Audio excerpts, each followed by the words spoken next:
Tappei has finished Arc 8, and this video will cover chapters 58 to 75, including the final prologue. So, let's begin. Keep in mind, this will be a very long video, so I recommend you minimize the video and go play a video game whilst you listen to it in the background. Anyways, let's finally begin. Chapter 58. Obart knocks an enemy unconscious, ensuring that their body doesn't hit the floor and cause noise. He then threw the enemy inside of a wall, and the undead phased into the wall and was left there. Since zombies did not need to breathe, this didn't classify as killing them. Obart, however, found that the most troublesome thing was that the zombies resurrected after death, meaning they had memories from before they had died, meaning that they could use their lives to gain information. For Obart, a shinobi, he knew that information was extremely important.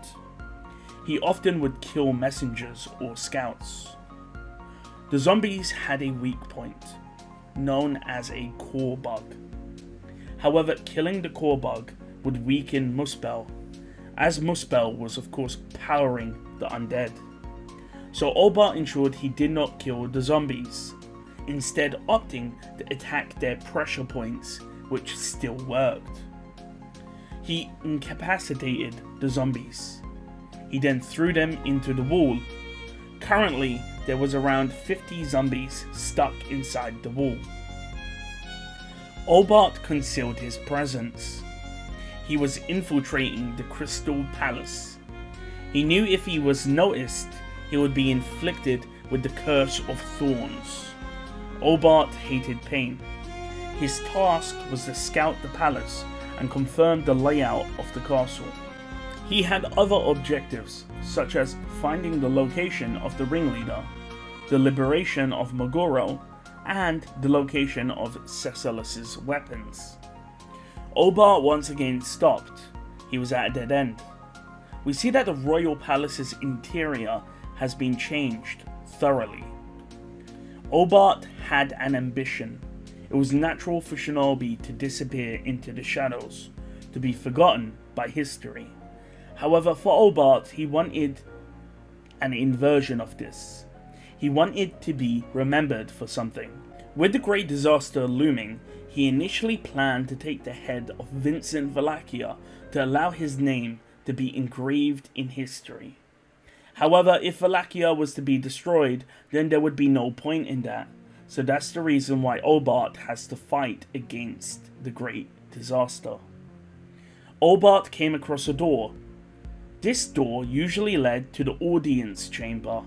He decided whether or not to go through, and he then jumped out of a window and moved along the outside wall. There was a hole that he could use to peer into the audience chamber. Obart looked through and saw the fruit of the witch's labor, and then Obart mutters that he wouldn't go this far. The scene changes. A mental process was applied to the undead to control them. No matter their views in life, they would be forced to obey the witch. However, they did have some form of freedom. If the undead were controlled totally, then only 50% of their true strength would be able to be utilized. Therefore, they needed to have some freedom. This blob of flesh with numerous limbs and broken bones would be killed again and again, but yet resurrected again and again to taste death once more. In order to achieve the witch's desire, this monster, this blob of flesh with numerous limbs and burnt flesh, was Ishmael. Vincent called out Ishmael's name, and shortly after, Ishmael began to disintegrate. Speaker had ate his name. As Ishmael withered away, he remembered his goal, to ensure that his name and clan had existed in history.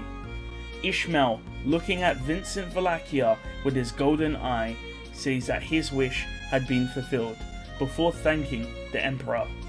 The scene changes. Ishmael disintegrates, and Jamal swears, saying that Ishmael was a monster.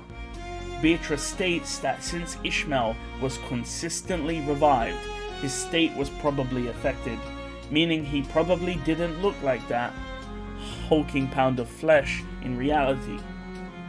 Subaru encountered Ishmael before, but Ishmael was defeated with a dust explosion, and that probably led to this even more deformed appearance. Subaru comments that Vincent realized who it was, and Vincent says that Ishmael was an easy to understand type of person. Vincent knew it was Ishmael based on numerous factors which went beyond appearance. Off in the distance, a chunk of ice fell. This was caused by Emilia. Subaru wonders if Obart will be okay, since Obart is in the royal palace, and the giant iceberg that Emilia made was done to crush the royal palace. There were many battles going on, and they had to win. Subaru wonders if Tanza and Emilia can win their fight. Emilia was an unknown factor.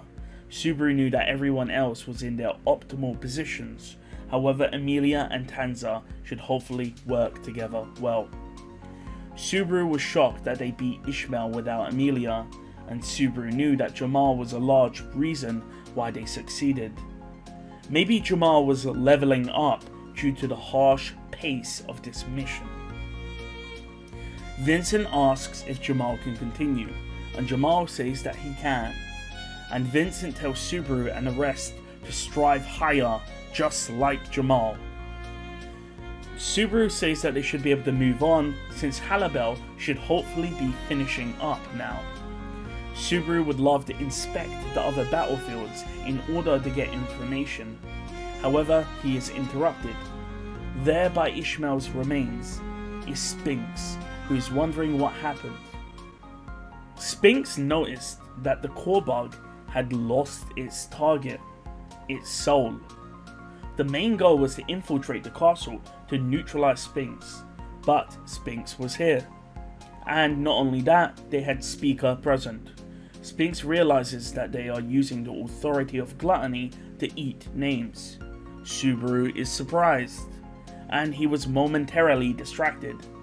And then Sphinx shot a laser at him and Speaker's head, only for Jamal to call him an idiot and pushed him aside whilst being pierced in the chest as his swords could not block the attack. And with that, the chapter ends. Chapter 59. Sphinx was created during Echidna's immortality experiments. However, Sphinx, which was based on Ryuzu Maya, was incapable of being a vessel for a being such as the Witch of Greed. As a result, a broken vessel was created, and this broken vessel, known as Sphinx, caused many disasters over the years. Sphinx wanted to fulfill her duty, her goal, in order to become the Witch of Greed. The scene changes. Jamal is hit by a beam of light and he spurts blood. Beatrice grabs Subaru's arm and tells him to focus. Jamal is out of the fight, and Sphinx states that she thought Subaru would have been a detriment to her plans. Beatrice calls out the Speaker, and they both move in unison to subdue Sphinx. However, she uses El Jawad. From her 10 fingers, there was 10 finger-like beams of light emanating from her fingers, and she was using them and slashing around, destroying Beatrice's magic. Speaker then teleported away to avoid being hit. Sphinx chased, and Beatrice and Speaker are pulled down by Vincent, who calls them fools. Subaru, however, is still on the floor since the start of the incident, not moving. Vincent asks why he does not stand. However, the person to realize what happened is Sphinx, who asks Subaru if he ingested poison. Vincent picks up Subaru, but by this time Subaru has already broken the poison pill. Vincent asks Subaru why, considering he was supposed to stand against fate. Beatrice cries and calls out for Subaru, and Sphinx again asks why he ingested poison. However, to arrive at a better future, this was the best course of action. The scene changes. The first years of Sphinx's journey were perilous. Her body was weak, and she was often at the mercy of the elements. Since her body was composed of mana, things like training wouldn't work for her. She was also based on a half-elf, and therefore faced prejudice. Of course, she could also learn things, but it would be hard to do, and she faced many dangers. She could have altered her body, but decided against it, as she believed it would prevent her from completing her purpose. She degraded herself to survive, sometimes even becoming a slave if needed.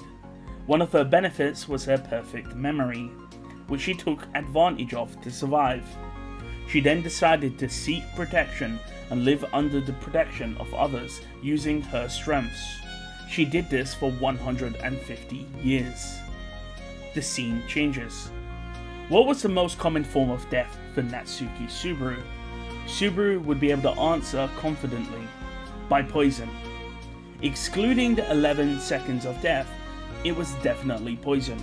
It is disgraceful to say, but one could actually say that Old Man No is responsible, as he was the one that made the poison pill. Subaru pledged he would save everyone and get everyone home safe and sound. It was his promise. Subaru already had this mindset, but being a child further strengthened his resolve. The pain assailed Subaru. However, Subaru felt more pain from the cries of his friends, and then it all stopped. Return by death activated. Subaru gathered his bearings and then was pushed aside by Jamal. His save point was updated. This meant that everyone's designations were now fixed, and Subaru had no idea on Emilia and Tanza's safety. This was a psychological blow to Subaru.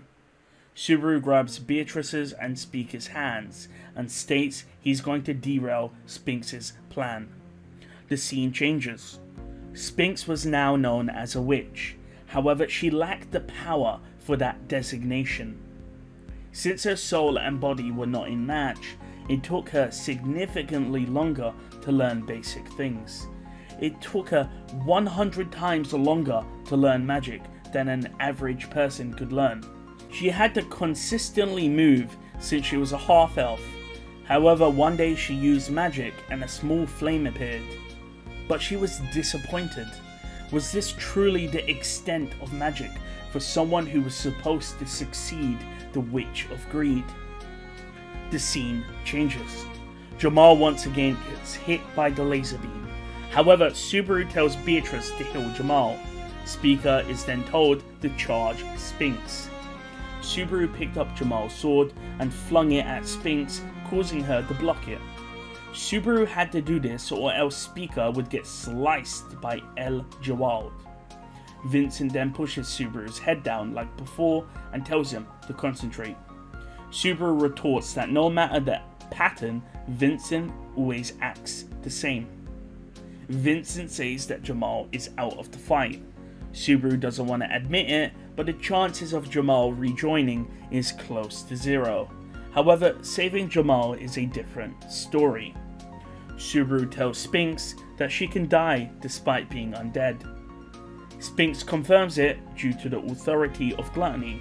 For those wondering what that just means that even though Sphinx is undead, she can still technically die if her name gets eaten. Sphinx then asks if Vincent is the Emperor of Wallachia, and Vincent confirms it. Vincent asks Sphinx to continue what she wants to say, and then Sphinx brings up Priscilla Bariel, or I guess her true name, Prisca Benedict. Sphinx then asks if it's correct that Vincent is in fact Priscilla's brother. Hearing this, Subaru was shocked. The scene changed. She had finally been able to use magic, but yet she still had to move frequently to avoid danger. She managed to use Ryuzu Meia's gate to channel the Witch of Greed's magic. She spent 100 years learning about the Witch of Greed. Despite being based on the Witch of Greed, she had many things missing. She spent time learning about the witch. However, an organization known as the Witch Cult was trying to erase the knowledge of the witches from history. Her 100 years of finding information was a failure, so she spent another 100 years trying to fill in the gaps of her soul herself. This also was a failure. There were also two images of the Witch of Greed, one who gave people information and knowledge and interacted with people, and a second image of the Witch of Greed, where the Witch of Greed was a hermit and interacted with no one. Sphinx had no idea she was getting conflicting pieces of information. Sphinx then decided to take a different route entirely. The scene changes. Abel and Priscilla were siblings. Everything made sense now. Why Priscilla was in the Empire and why she has connections to people. Subaru states that wasn't their crazy rule about killing your siblings. Vincent says he will not explain it to them, but Subaru says it is evident if Priscilla is alive, then Vincent broke the rule. Vincent states that Prisca died and Priscilla lives. Vincent also points out that Priscilla is a royal candidate of Lagunica, and Subaru understands. In the short time that Priscilla left, she became a candidate for a neighbouring country and then came back to the Empire as a foreign player. Nonetheless, Subaru discerns that Priscilla is probably in the Crystal Palace and tells Abel to be more agreeable. Abel says he may forgive Subaru for his rudeness, but Priscilla wouldn't, and Subaru knows this to be true. Priscilla is more likely to strike you down. Subaru says on the subject of cutting things down, she always carries a sword, and Vincent Valakia says it's the Yang Sword Valakia.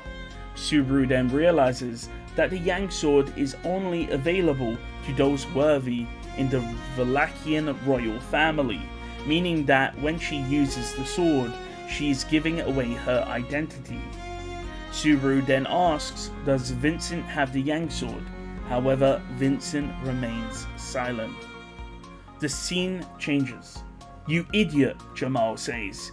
Subaru wonders who that is directed at. Is it to Subaru or is it to Jamal himself? Jamal slumped on the floor and Subaru says Jamal made him eat his shoe. Subaru remembered when he first came to Valakia and the treatment he got from Jamal. However, he forgave Jamal. Jamal was an ally now. The same event panned out, back to when Sphinx was about to ask who Vincent was, but Subaru answered before she could speak, surprising Sphinx. During that opening, Speaker teleported in and swung, but Sphinx parried it with her arm, stating she learned martial arts during the Demi-Human War. Sphinx and Speaker get into a fistfight and Subaru draws his whip to strike Sphinx from behind. Speaker is hit with a beam of light through her thigh, and she crumples. And Sphinx pulls the whip and drags Subaru close to her. However, Subaru smiles. Sphinx is confused and Subaru says it was all planned, before shouting, Minya! A shard of magic emanates and pierced Sphinx's eye. Beatrice and Subaru were connected via their gate. Subaru could get his mana drained by Beatrice, but the reverse was also true. He could drain Beatrice's mana. His only magic that he can use now is a single shot of Minya whilst in the vicinity of Beatrice. Sphinx formed a finger with her hand and placed it towards her head. She planned to use escape by death by blowing her head off. However, Jamal shouted, "You idiot," before slicing her arm off, and then her remaining arm was slashed off and Sphinx slumped to the floor. Speaker approached Sphinx and was about to eat her name when the Sphinx on the floor was blasted away. The group turned to see that several Sphinxes were all grouped up in front of them. The scene changes.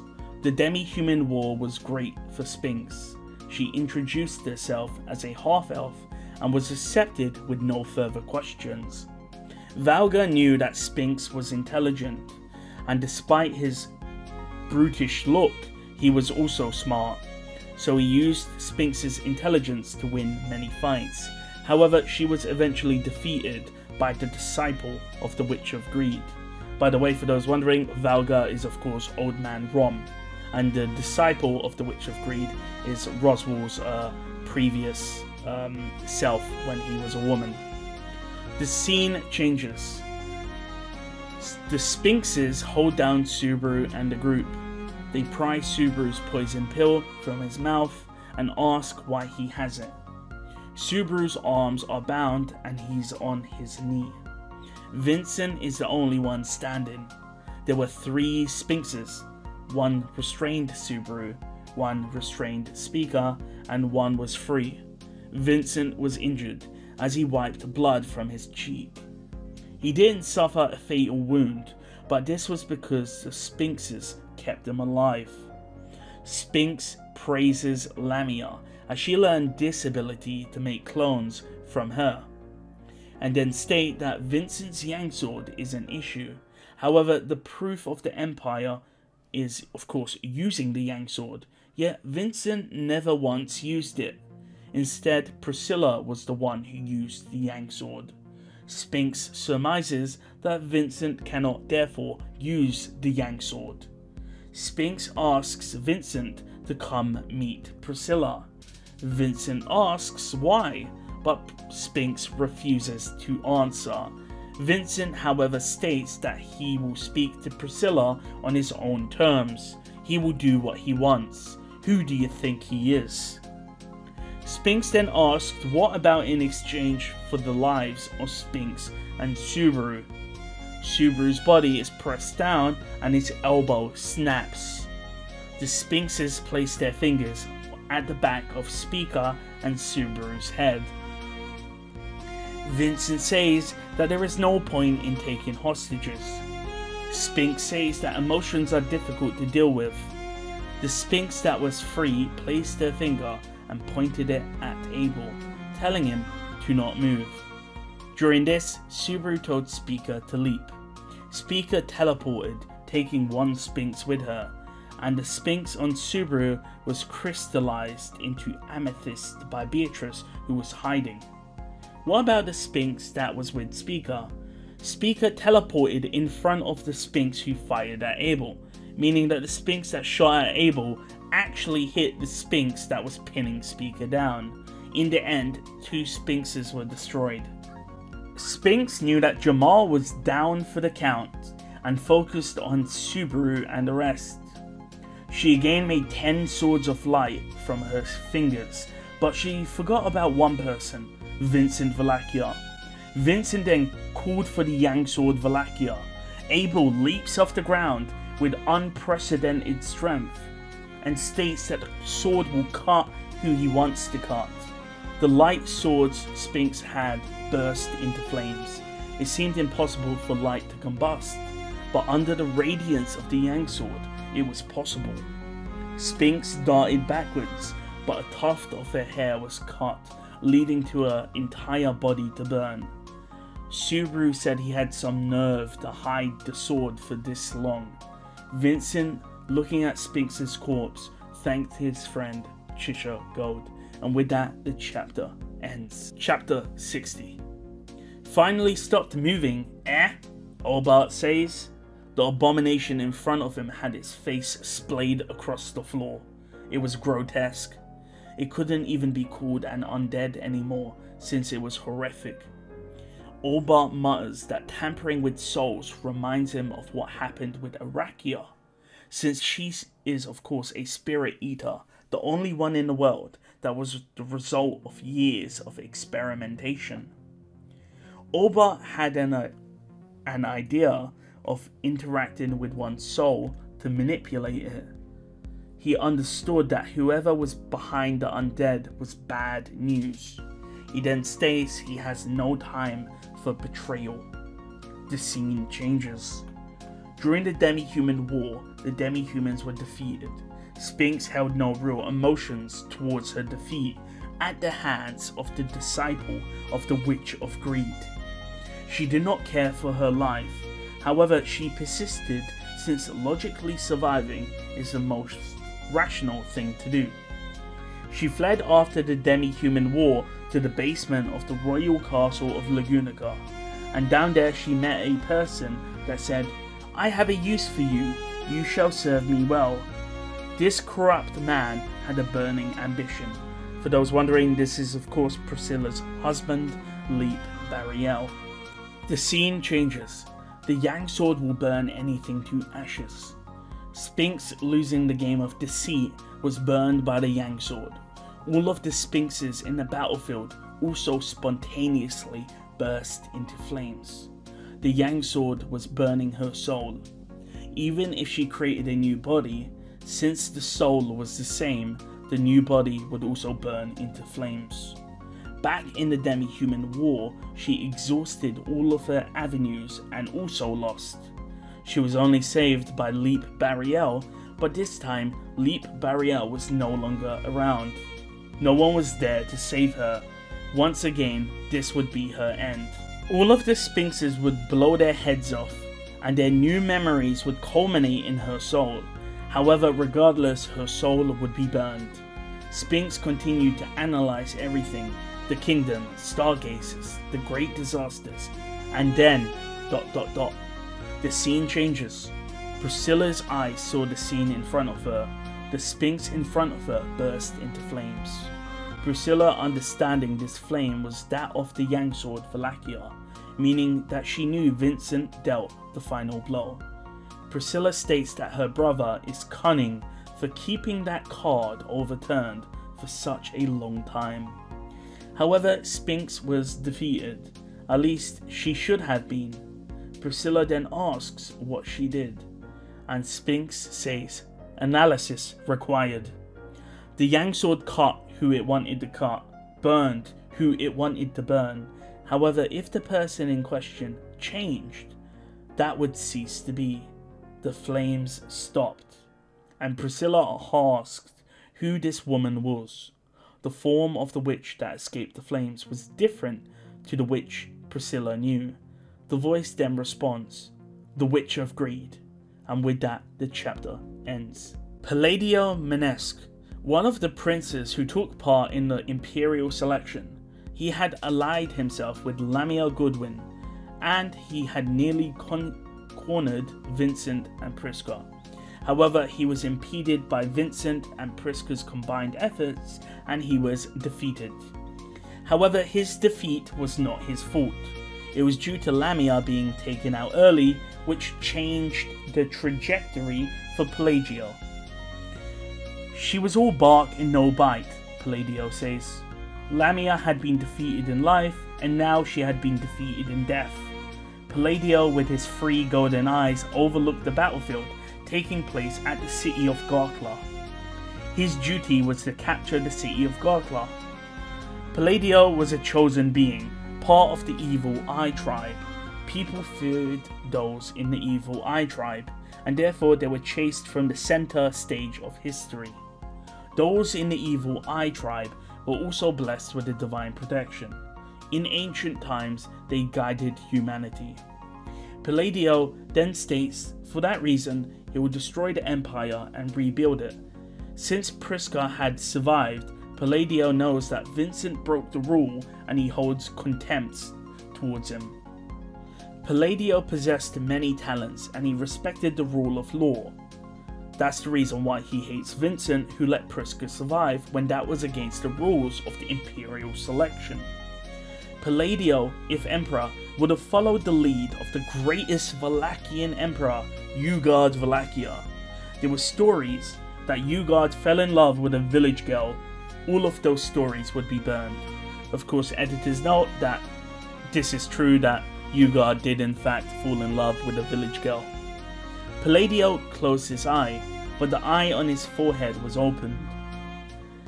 His vision changed. He was looking at the battlefield from above like he was the sun itself, looking down on the world as if it was a large stage. He used this aerial view to command the undead. Using brute force was not the style of someone who wanted to be the emperor. Not only that, Palladio could see into the city, knowing most of the inhabitants were actually refugees. Palladio raised his hand and communicated a message to his armies. He had a power that regardless of distance, he could communicate with anyone telepathically if he possessed a part of them. Palladio states he will release the flying dragons and teach his enemies how a true emperor wages war. The scene changes. A messenger relays that the flying dragons have appeared. Serena notes that the enemies are being led by Palladio. Otto knows that Palladio contested with Vincent Valacchia in the Imperial selection. Palladio would focus on a weak spot in the defense. Otto then states it's according to theory, but Serena doesn't understand him, and that's the reason because Otto says the word in English for the word theory. And of course, Serena doesn't know English. The scene changes. 100 flying dragons descended onto the city, located in a dragon ship. As they approach the city, they were then attacked by a group of people stating that they are the strongest. The scene changes. Appointed as the special forces, they spent time waiting. Gustav resolved himself to fight any enemy that opposed Natsuki Schwartz, and the Petelguese squadron also waited. Gustav jumped down onto the dragon ship. With Gustav was the elite gladiators from the Gladiator Island. The gladiators easily dispatched of the undead with ease. They were entrusted with a special mission to attack the enemy. They could also not die as they were given the order to not die. Gustav told Natsuki that he could not serve two masters, but he would take his words to heart as a friend. With that, Gustav and the gladiators charged forwards as part of the special forces. The scene changes. The first attack by Palladio failed, and now the second attack was released. Valgren. Once defeated by Halabel, it flew towards Garkla. However, Kathma emerged and bound him with vines. This was just for a fraction of the time before Julius then out-Cluzeriated one of the heads away, cleaving it off. Another head was then blown off by arrows from the Shudrakian tribe. The final head of the blight dragon Valgren was then cleaved off by Fulla, a form of wind magic. The trump card of the undead was defeated easily.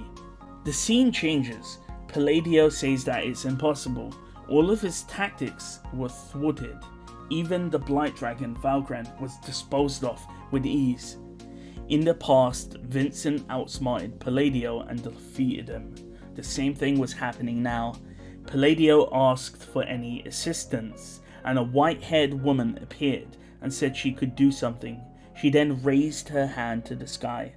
The scene changes. The echidna sitting on Anastasia's shoulders called to her. Anastasia looked up and saw a star falling from the sky.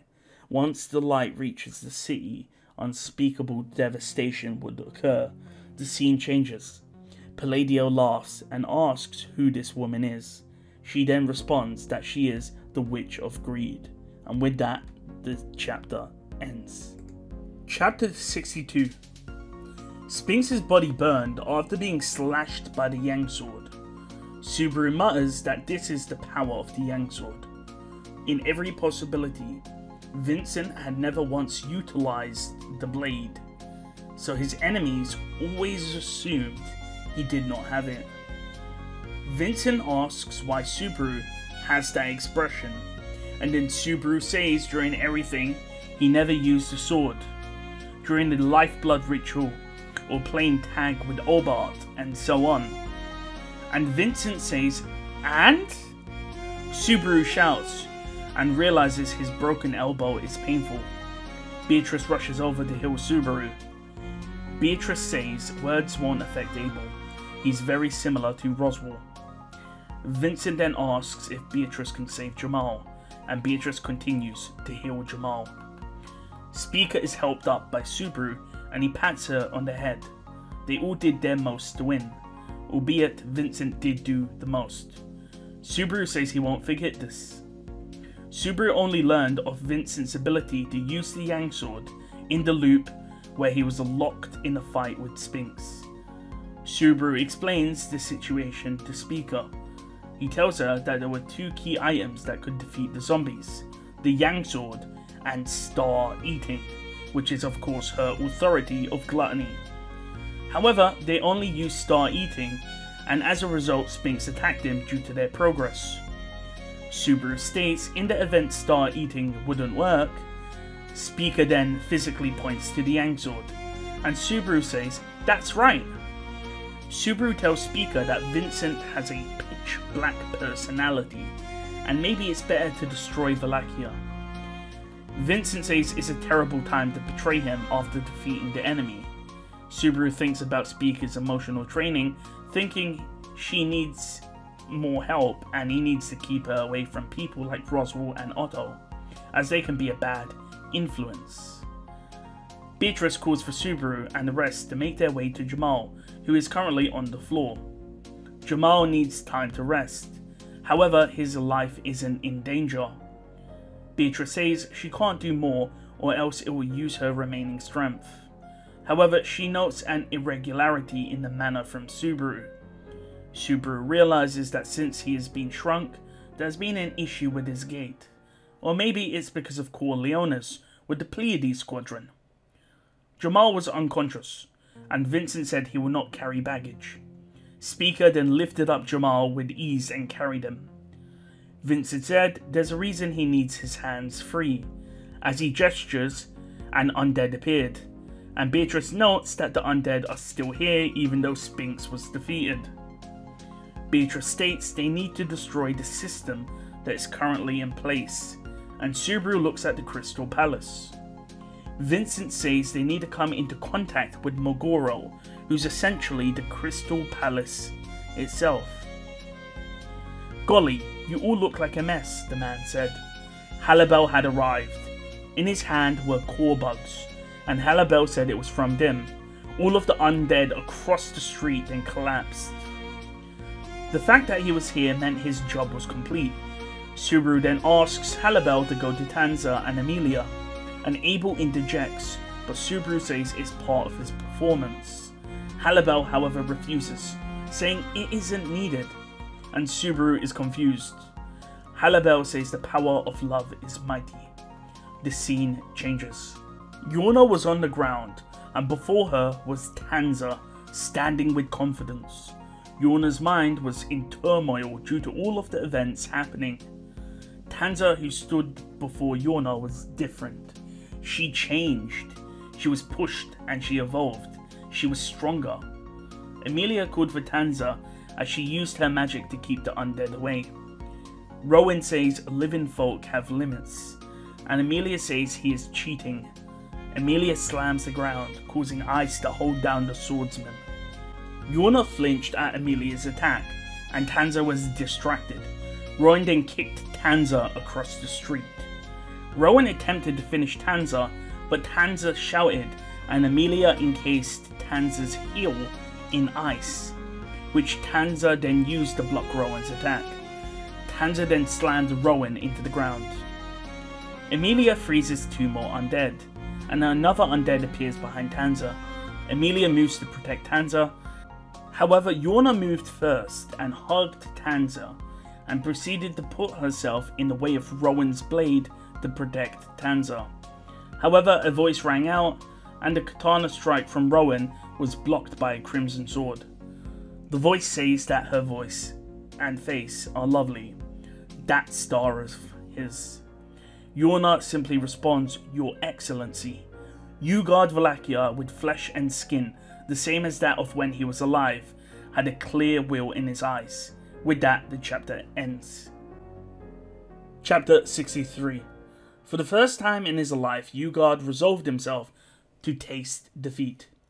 It was the first time that someone crossed blades with him and contended with him as an equal, and to top of it, secured a win against him. Although he lost, it caused his chest, which had no beating heart, to throb. Once again, Ugard was reunited with Iris. "I'm a complete amateur when using this katana. A single swing drains so much energy out of me." Halibel is currently holding the Fiend Sword, and he delivered a final blow, defeating Ugard. Ugard was reminded of another wolfkin he knew a long time ago. Despite Halibel looking nothing like him, Halibel then says it's a blade you can't hate due to what the fiend's sword does with the energy it takes. So that's the reason why Halibel's tired, because when you use the fiend's sword, it takes away your energy. Ugard realizes something. The deluded conviction of the undead. He had been resurrected as a zombie. He had a displeasure to the living. He kept that impulse in check due to his overwhelming love for Iris. He was unable to go against the leader, Sphinx, so he had to follow their intentions. However, that feeling and conviction against the Empire and living was gone, as if it was slashed away by the fiend sword. The scene changes.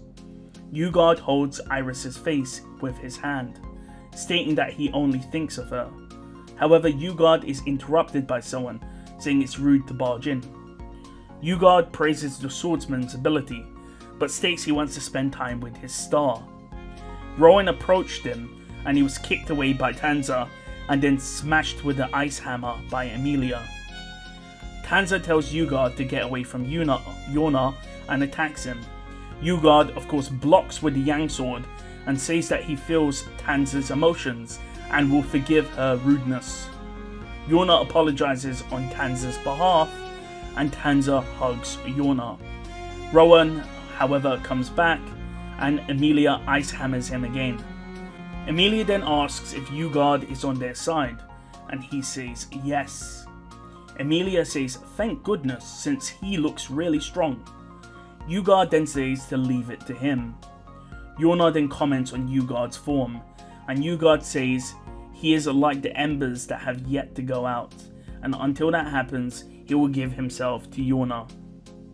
Rowan notices that Ugard is holding the Yang sword Valakia, a legendary sword famous throughout the world, on par with the Dream and Fiend sword. Rowan says he's rarely been blessed with exchanging blows with it. Yona is shocked that this is pumping Rowan up. Tanza grabs Yona's hands, and Ugard says he will grant Tanza permission to touch Yona's hands. But Tanza says she doesn't need his permission. Ugard walks forwards and tells Emilia to watch, introducing himself as Ugard Valakia. Rowan asks if Ugard is the Emperor of the Briar, and Ugard is unaware of the title. Rowan, however, is happy with fighting against the strongest Emperor. Rowan asks if he wins against His Excellency, can he have the Yang sword? Ugard says so be it, but the sword will decide. 20 Rowans attack Ugard Valakia. The Yang sword flashes, and they were all burned. And then Ugard cleaved through Rowan's neck. All of the Rowans then burst into flames. No matter how many arose from the ground, they too will burn. Emilia asks, how comes? And Ugard explains the Yang sword burns whatever the owner wants. The soul is no exception. Yona asks where the Curse of Thorns is, as Ugard no longer has it. Since Emilia and Tanza are not being affected by it, Ugard says that it transferred to someone else. Yona didn't think that it was possible, but Ugard states that since his time, wisdom has persisted, and new methods had been found. Yona then introduces Ugard to Tanza, and Tanza likewise introduces herself to Ugard.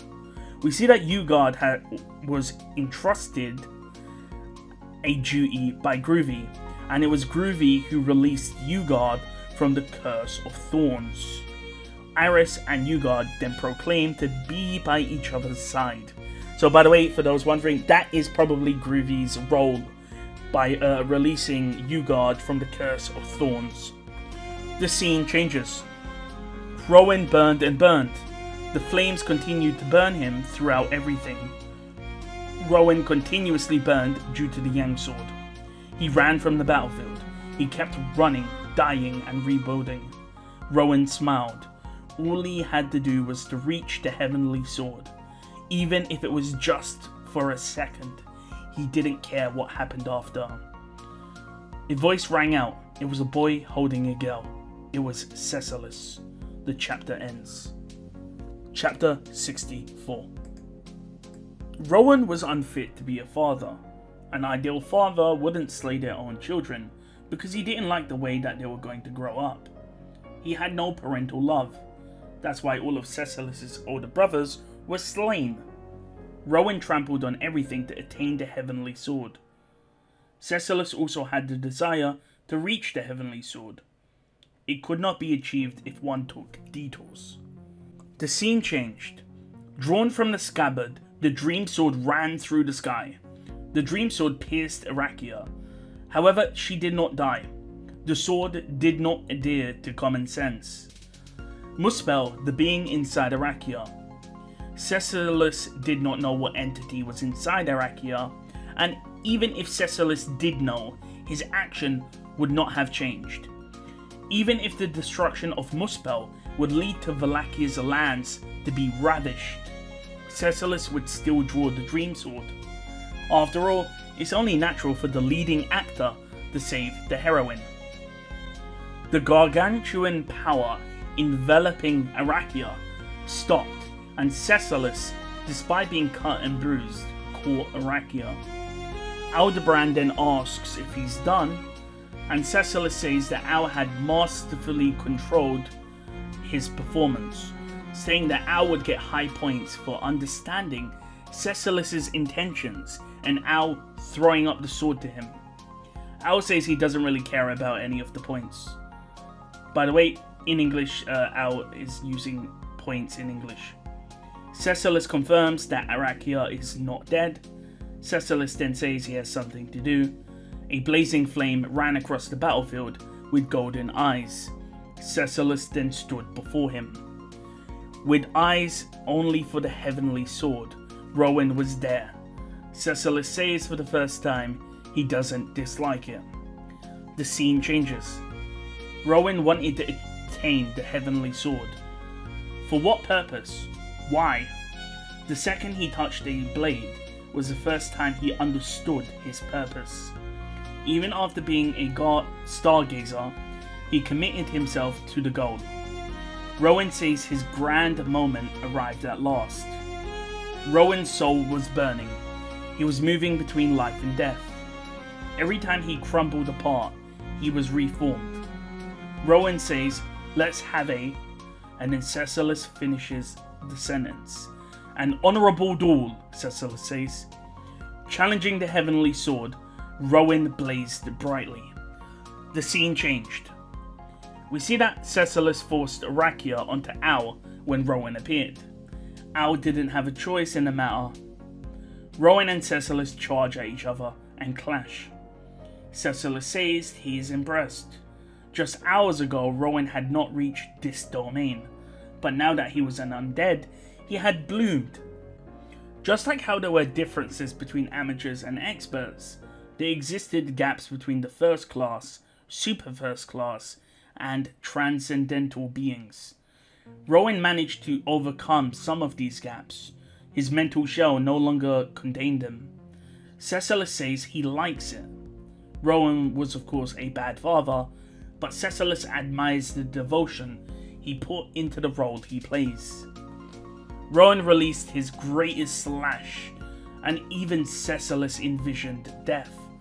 However, similar to how the Fiend Sword could cut the concept of an object's point, the Dream Sword, dreams are devoured and dreams are granted, Cecilis states. In exchange for the motivation one possessed, the sword would grant the user that wish. The blade then transferred from person to person, with the owners forgetting even the reason they had yearned for their dreams. Cecilis, however, says there's no way he will ever lose the motivation or his dreams. Cecilis, therefore, was the master of the Dream Sword. As he slashed, dreams and reality became one. Rowan then says if this is how it ends, he should have just ended Cecilis during his first bath. Cecilis says that's probably the only time he would have won. Rowan says next time he isn't the sort of person that would give up due to dying, and with that Rowan burned to ash. Even in his final moments, he never gave up the goal of the heavenly sword. The scene changes. How unpleasant, Rowan thought as he faded away. He had not reached the heavenly sword, but was it truly so bad if his son reached it? It was better than someone else reaching it. If Rowan surpassed Cecilus, would he have reached the heavenly sword? He doesn't know, after all, since he failed to surpass Cecilus. At that moment, Rowan gave up on pursuing the heavenly sword. He felt lost, but at the same time he thought that illuminating the path forward for the heavenly sword for his son was also an interesting thing. The scene changes. Cecilus knew that his father was gone. Cecilus apologizes to Al for giving Arakia to him randomly. Al didn't respond and asks how Cecilus was calm. Al says that his father died. He was made into a pawn, but Cecilus says that Aldebaran is wrong. The fact that they fought means that his father had control, and he then goes on to say, him and his father fighting was appointed by fate a long time ago. Cecilus says most people would disapprove of his father, but his greatest merit was allowing Cecilus to come into existence. Cecilus says that they should go back before Groovy gets mad.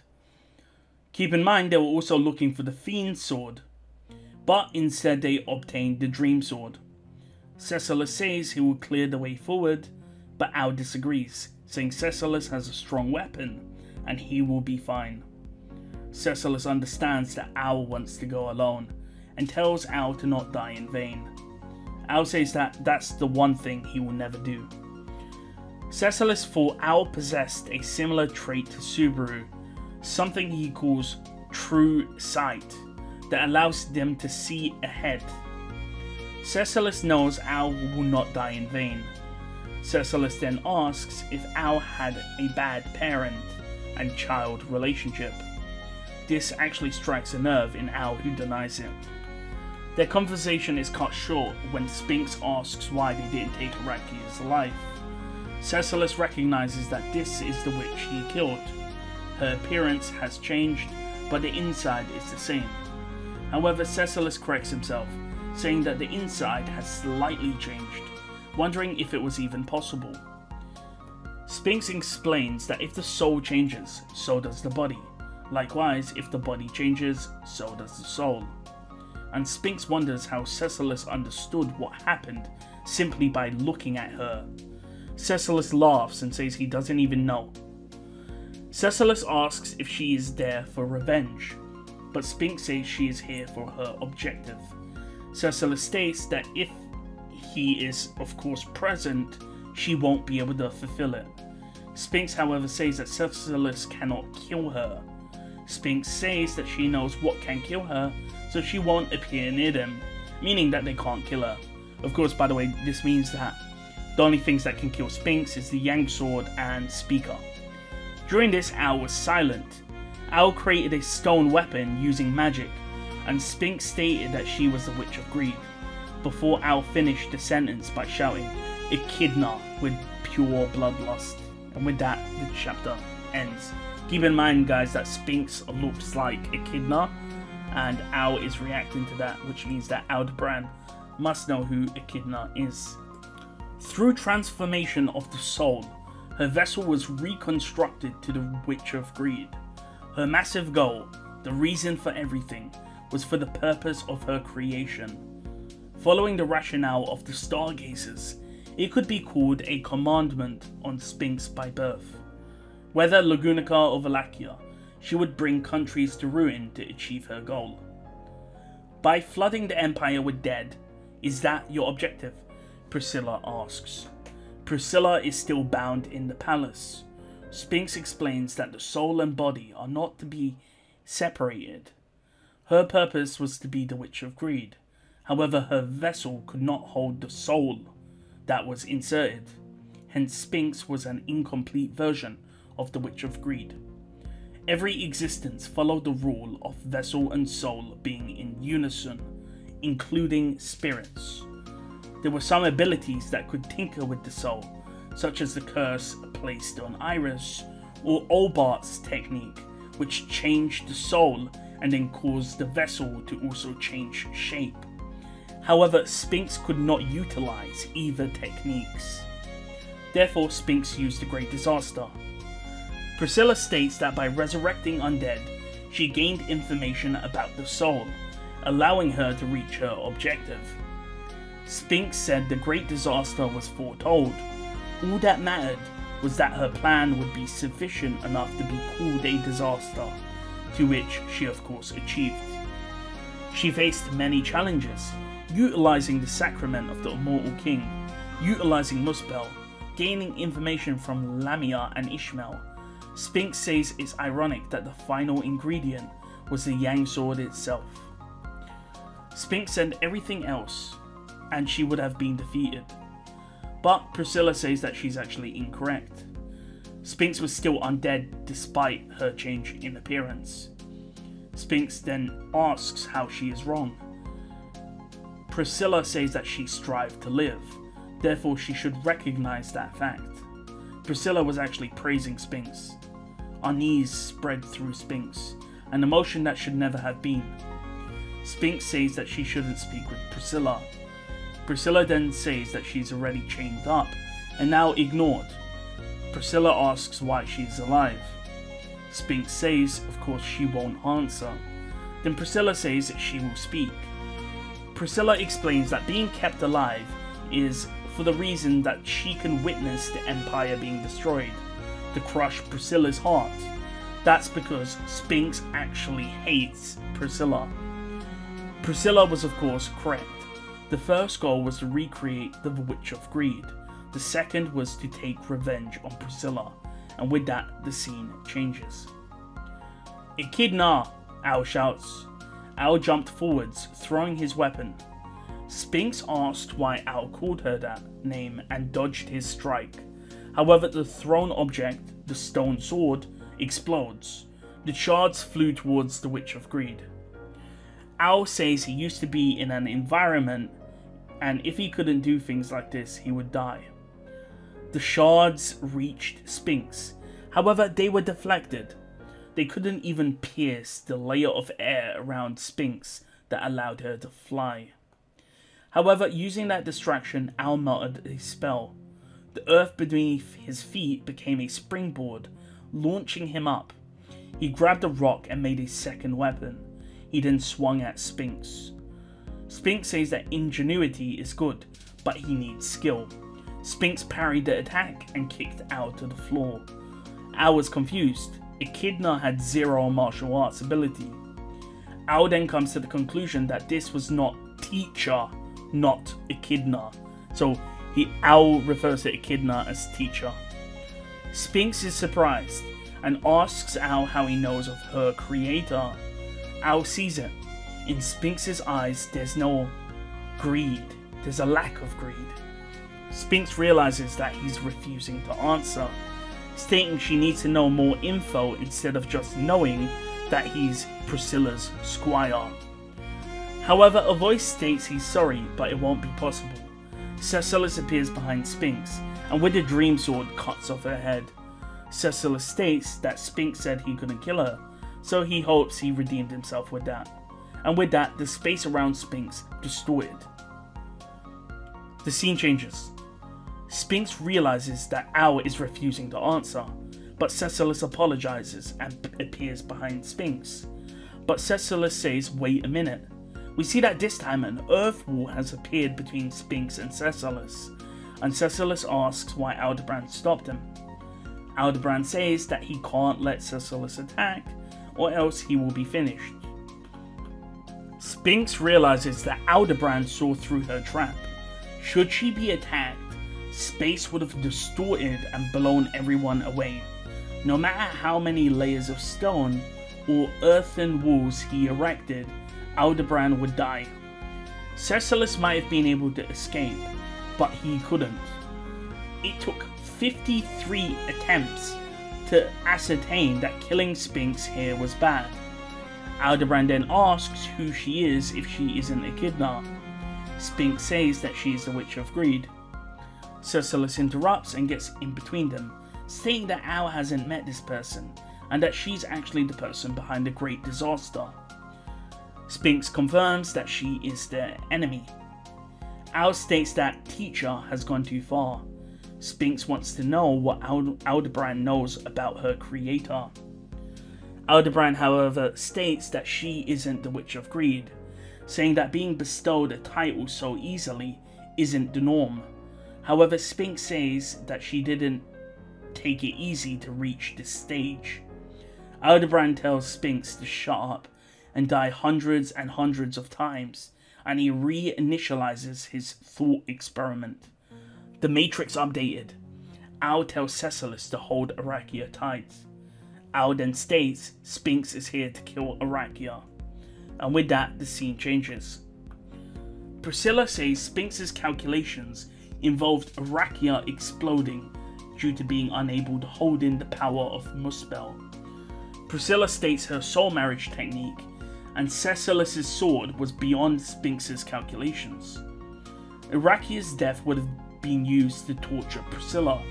However, now Arakia and Muspel's life were one being. Since Cecilis exorcised Muspel, meaning that Sphinx has to now kill Arakia to put her plan back into motion. Priscilla states, does Sphinx think she will be upset if Valakia falls? Sphinx then says, I guess they can wait and see. Sphinx summons a portal to watch. She clicks her fingers and then a star falls upon Valakia. The scene changes. Cecilis ran as he dodged projectiles. The witch was in the air and Cecilis couldn't reach her. The land was flat due to his battle with Arakia. Owl Goa, Sphinx says. The attack was powerful. If it hit the ground, it would release a ton of flames, similar to the flames emitted by Arakia. Cecilis cleaved it with the Dream Sword. However, the attacks did not end. Goa, Elgoa, Algoa, Algoa, Sphinx repeated. Flames of fire rained down, and Cecilis swung at them. The battle between them was at a standstill. Cecilis knew that killing Sphinx would cause an explosion based on Owl's instructions. He could probably run from it, but Owl didn't seem like it was the case.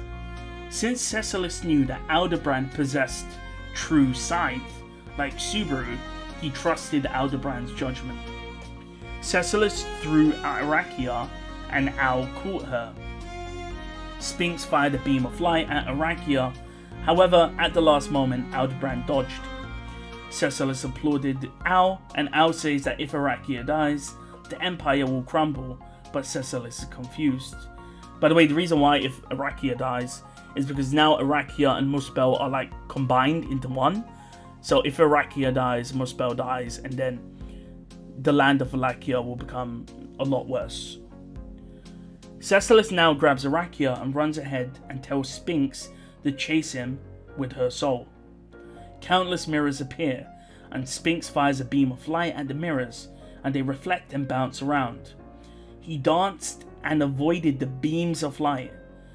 For beams he couldn't dodge, he would slash at them and the water mirrors with the Dream Sword.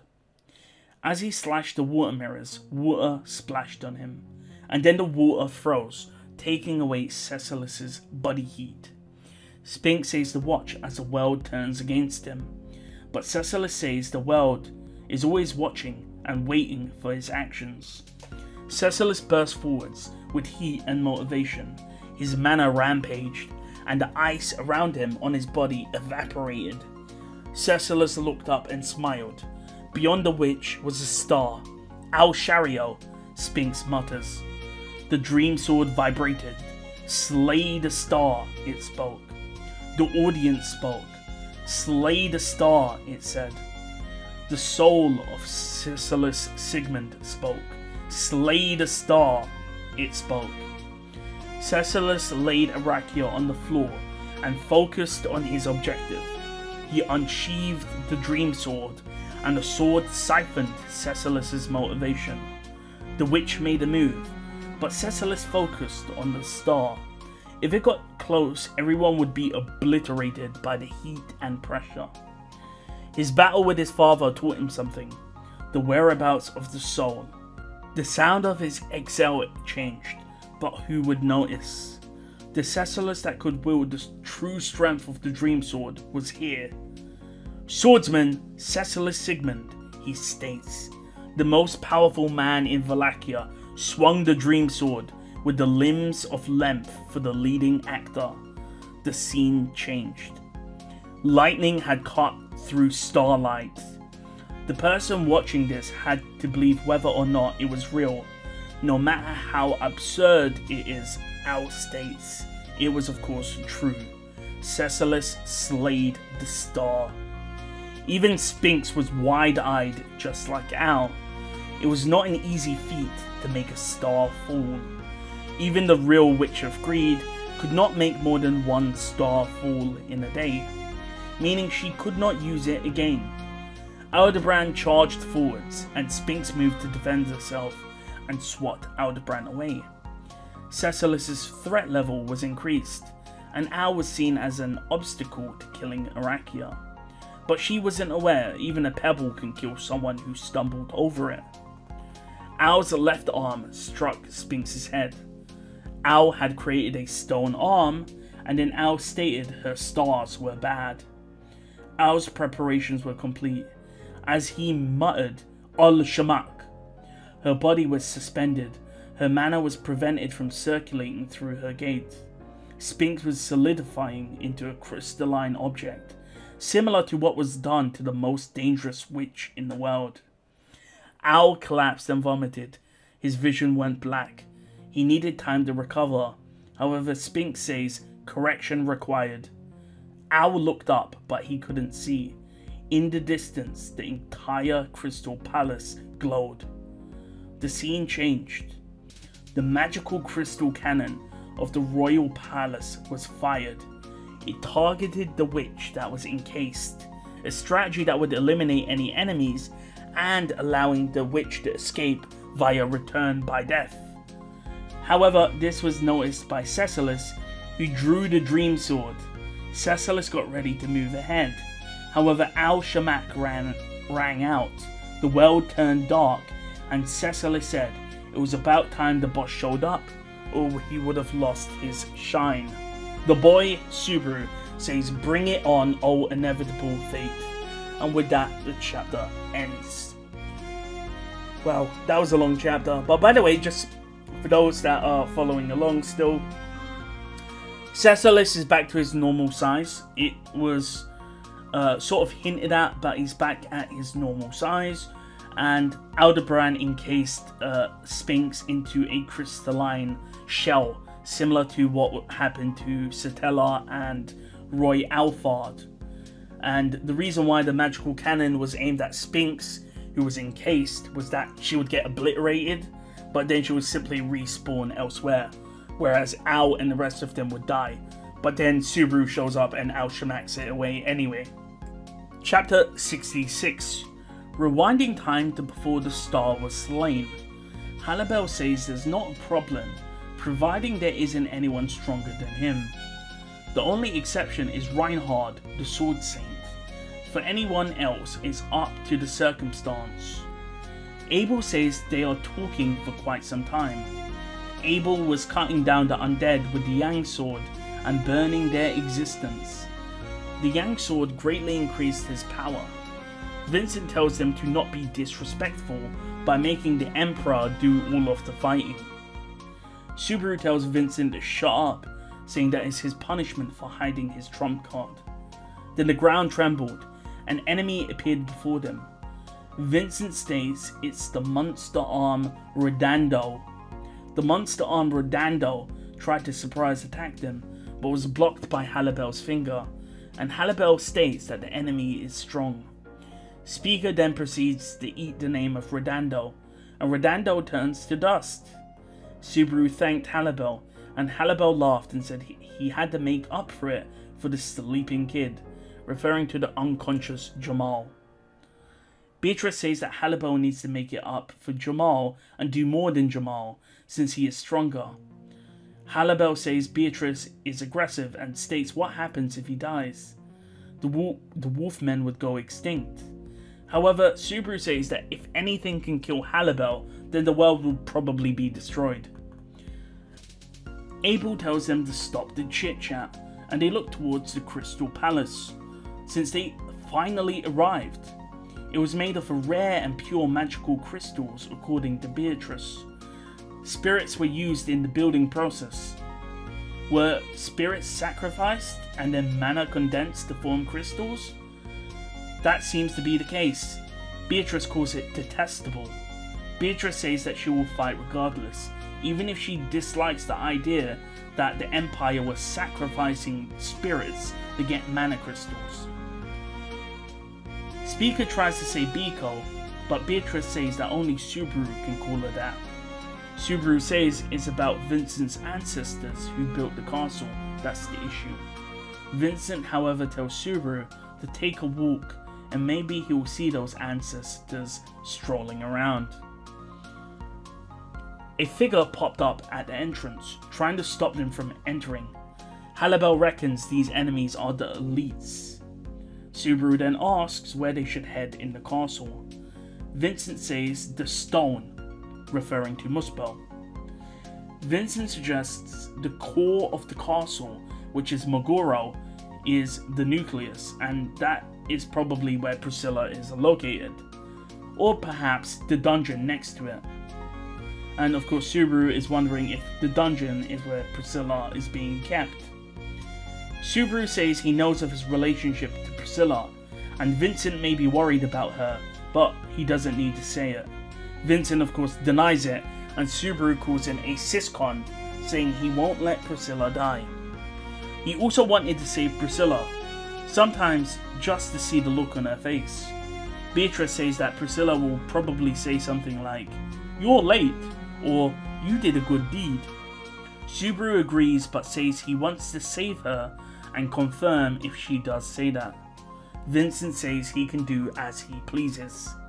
With that, they head forward. The scene changes. For Viva the Dissector, being reborn was a dream. They followed the will of their creator. Many undead were reluctant to fight, thereby they were stripped of their sense of self. Some others did not undergo mental manipulation. That's because their ability would greatly decrease. Viva had minimal influence. That wasn't because Viva would disobey the caster's will, but because he wanted to dissect his opponents in the pursuit of knowledge. As a warrior, he would slice his opponents apart in order to understand the difference between flesh, blood, and soul.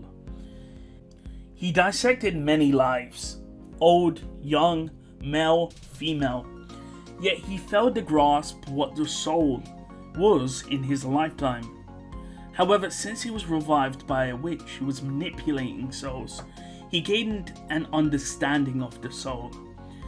Viva says that he has many things he needs to learn. He was allowed to use the palace as his playground to toy with lives. He wanted more lives to play with, so he could get more information. Viva the Dissector, the words rang out. Both in life and death, your deeds are unbearable to witness, so you won't have a choice but being scorched. Vincent then swings the Yang sword, and Viva bursts to flames. Viva remembers the young boy who killed him. Viva's soul burned, and Viva was happy. He states he now knows where the soul is. He toyed with lives, but it was quicker for him to experience it himself. He laughed. The scene changes.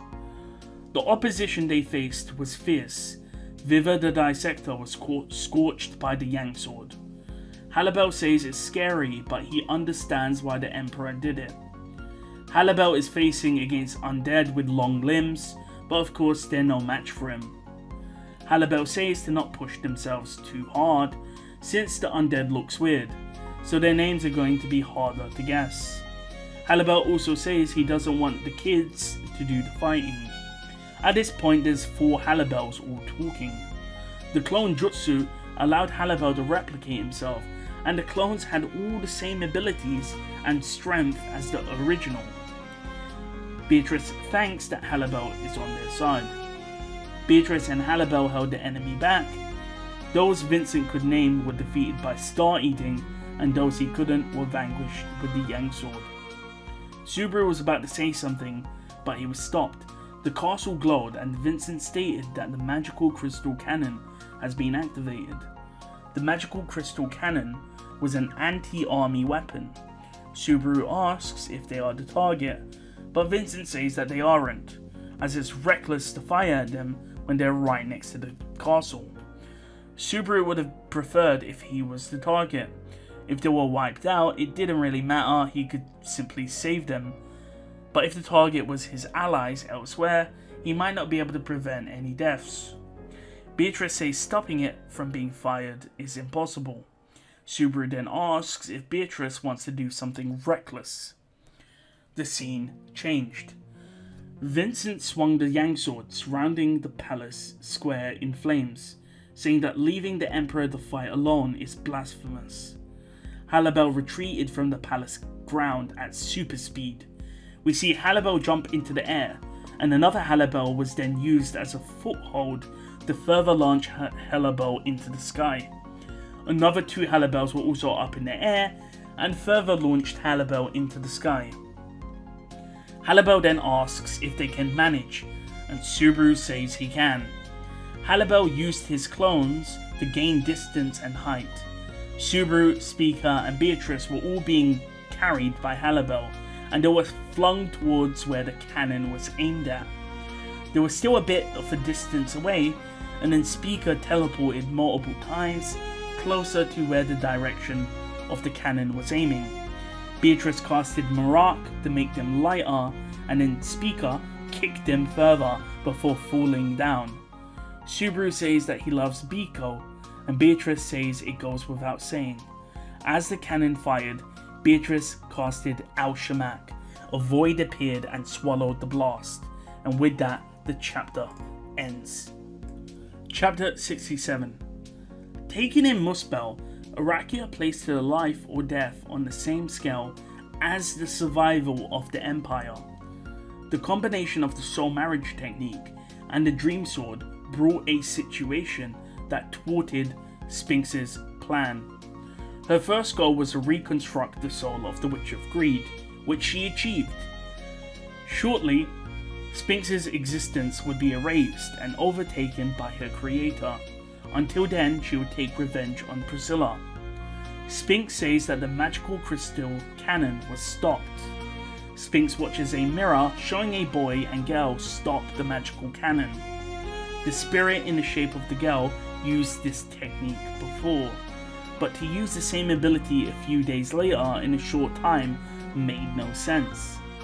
So it's you again, the boy that thwarted the incomplete Sphinx prior to her becoming the Witch of Greed. If she had failed to recreate the soul of the Witch of Greed, she would have been defeated. The Yang Sword and the authority of gluttony are the 2 weaknesses of Sphinx, therefore she will distance herself from them. I shall emerge victorious, Sphinx says. Hearing this, Priscilla nearby smiled, and with that the scene changed. It's a great service. Vincent praises those who stopped the cannon. However, he had some unease. The trump card of the Empire was nullified several times now. A country that has a strong deterrent prevents others from attacking it. Vincent rushed forwards, slashing at the undead. He did not recognize these people. Whilst Vincent could match names and faces to people, he could not recognize those he had not come into contact with. These undead were likely those who carved their names into history during ancient times. However, resurrecting undead from a long ago may take too much mana to do, so maybe Sphinx understood that resurrecting unknown people would be better. That way the authority of gluttony would no longer be effective if, of course, you did not know their name. Meaning the only use for now was the Yang Sword. However, Vincent mutters Priscilla's name. Vincent then mutters Chisha's name. Chisha knew of Priscilla's survival during the Imperial selection, and orchestrated the events to lead to Priscilla to come to Wallachia. Of course, the whole point was to aid Vincent in the great disaster. So for those that don't remember this, the reason why Priscilla is in Wallachia is because there was a failed assassination attempt on her, and then she decided to go to Wallachia because the person that tried to do it was a Wallachian warrior. So that was all planned by Chisha. Currently though, Priscilla was safe. As Vincent fought, a voice called out, saying that he is a valiant person, and it's high praise coming from a predecessor. A slash rang out, cleaving all of the enemies around Vincent and burning them to crisp. Vincent looked at who did the slash, recognizing his visage, calling him the Emperor of the Briar. Ugard Wallachia, however, says it's a folly to be called the Emperor of the Briar, as he's no longer the Emperor. He is simply Ugard Wallachia. Ugard says he's never met his descendant before, and would like to exchange words. Vincent was silent. He wondered why Ugard didn't have the undead appearance, nor attack him. Ugard, however, answers, saying that it's his love for his star. Vincent looked for the meaning behind Ugard's words, but gave up. He knew the King of Thorns from the story, so there was no use to question him. Vincent simply introduces himself as the Emperor, and Ugard says they should march. The two sword wolves united together, and with that the scene changes. The fierce battle continued. The battles between the transcendent beings came to a close, with some failing and some moving ahead. As if to mock everyone, two disasters were going to bring it to naught. One being a star falling to the sky was slain by a swordsman. The other, a magical cannon shot, was defeated by a boy who resisted fate. However, it was not these two acts that contributed the most to the living, but a man alone prevented the next step to the disaster. Olbart says they're making him work too hard, as he charges towards a sorcerer who was launching black filth to chain Olbart. Olbart says he's been doing this for 90 years. Olbart switched his wrist, and a kunai pierced the sorcerer's head, pinning them to a magic circle which was engraved. Olbart then used his fist and smashed through the sorcerer and the magic circle. There were 10 sorcerers which he eliminated, guarding a magic circle that distorted the space around the castle. The warping effect of the castle was now lifted. Before, the doors would lead to random location. Olbart has now allowed them to travel freely in the castle. Olbart notices a change. The magic crystal cannon activated. Olbart states if the cannon is aimed at Garklar, then it will be rough.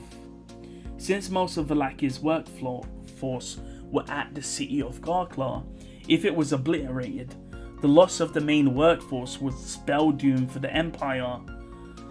Olbart had an ambition to be left in the annals of history. He was fine with betraying Vincent, and should the Empire of Wallachia be doomed, he would happily betray Vincent. However, he gazed out of the window, and the shot of the magical crystal cannon was swallowed by a void. Olbart, seeing this, laughed and said that the young people did not have respect for the elders anymore. This was the second time the boy outsmarted him. Olbart wasn't angry. He gave up on many dreams, and he achieved many dreams. Betraying the Emperor was now one of the many dreams he has now left behind. Olbart readies a karate chop and says you'll come along with me in my dreams of being the next hero to save the country. And behind him, Spinks stood. Spinks said that he needs to be eliminated, and Megoro's voice told Olbart that it's futile since his enemy is a witch. Olbart says he isn't senile, but he darts forwards. Olbart's actions delayed the demise of the Empire that would have occurred in that moment. The scene changes. Subaru felt power being drawn out of him. Subaru felt conviction. Maybe it's Corleonis. The massive burden on Subaru was probably being divided amongst the Pleiades squadron. Subaru assumed they targeted Garklar, But that didn't seem to be the case. To the south was Garfiel, who was fighting Mesioria. Subaru wonders who the enemy is, with Sphinx being defeated, and hopes it isn't a resurrected Emperor of Wallachia. By the way, for those wondering like what Subaru's talking about, keep in mind from Subaru's perspective, Sphinx was defeated by Vincent. He doesn't actually realize that Sphinx is still alive. However, the Blight Dragon Valgren appeared, and since they were still mid-air, there was not much they could do. Subaru was now waiting for Return by Death to activate, although he didn't know where the next save point was. However, Subaru and Beatrice were grabbed by Roswell and they dodged Valgren's breath attack. Roswell and Beatrice planned their next assault. They need to defeat Valgren. Subaru also relays that they've defeated Sphinx, the mastermind behind everything. The scene changes. Vincent and Ugard entrusted their backs to each other. Normally this wouldn't be done. Tanza and Yorna watched as the undead, similar to the skill level of Rowan, were being obliterated. Yorna says this is the first time she's seen the Emperor wield the sword with someone this way. Tanza was unsure of Yorna's relationship to Ugard. Yorna says that she loves Ugard and Tanza, but she loves them in different ways. We see that Emilia also went off on her own and she wasn't actually with them. Tanza noticed something at the top of the Crystal Palace and told Yorna to look. An explosion rang out and Olbart was up there and he flew out of the smoke. Olbart then shouted down to them saying that the witch's tricks haven't ended. The scene changes. Emilia stood alone. Following her intuition, Emilia spotted someone who should not have been there, asking why Echidna was there. Sphinx turned around. "I believe I'm the one who should be surprised, Witch of Envy," Sphinx says, and with that, the chapter ends. Chapter 68. Emilia's eyes widened at being called the Witch of Envy. This was for two reasons. The first was due to being it so long since she was called the Witch of Envy, and the second was that being called the Witch of Envy did not hurt her. It's been more than a year that the royal selection took place, and many people knew of a silver-haired half-elf with amethyst eyes being a candidate. To put it in Subaru style, Emilia had become a household name. She no longer had to wear her cloak that disguised her appearance. In fact, if she wore it, it was to hide that she was Emilia. Emilia said that she was simply Emilia. Emilia asks if she is Echidna's twin sister. Sphinx, however, said she is not blood related, but rather a creation. Emilia struggles with complex words. Emilia says that she looks healthy. Emilia asks for her name, and Sphinx says that she is the Witch of Greed. But Emilia says that saying the Witch of Greed is complicated. And then Sphinx says that her name is Sphinx. Emilia then realizes something. Shouldn't Sphinx look like Ryuzu? Emilia states that Ryuzu and Echidna are related to the Sanctuary, and wonders if Sphinx will turn into Garfiel or Frederica next. And Emilia thinks that Sphinx just simply turns into different people. Sphinx asks if Emilia is aware of the Sanctuary, and asks if Emilia is in fact the royal selection candidate, like Priscilla. And Emilia says that they need to save Priscilla, and Sphinx therefore says that she needs to be eliminated. Sphinx shoots a beam of light at Emilia, but she reflected it with a mirror of ice. Emilia said she will take Sphinx to Subaru, and Sphinx says that she doesn't want that, so she will kill Emilia and show her corpse to Priscilla. Emilia then asks where Priscilla is. Emilia believed she was at the Crystal Palace. Emilia then thought she didn't want to lose someone with the face of Echidna, and with that the scene changed. At the top of the Crystal Palace, the battery of the magical cannon was located there. A battle broke out with Olbart. Back in the Shinobi village, Shinobi were taught to specialize in one technique. Olbart knew that this was wrong. So when he became the leader, he ensured that shinobi learned multiple techniques. However, even with this, many shinobi died. Only a few could learn multiple techniques, the last being a genius girl who appeared in the village 4 or 5 years ago. It seemed like that genius girl also died, so the cultivation of talented individuals was also a lost cause. For those wondering, Obart is most likely referring to Yae Tenzin, who was tasked with assassinating Priscilla, but was then killed by Aldebaran in the side story.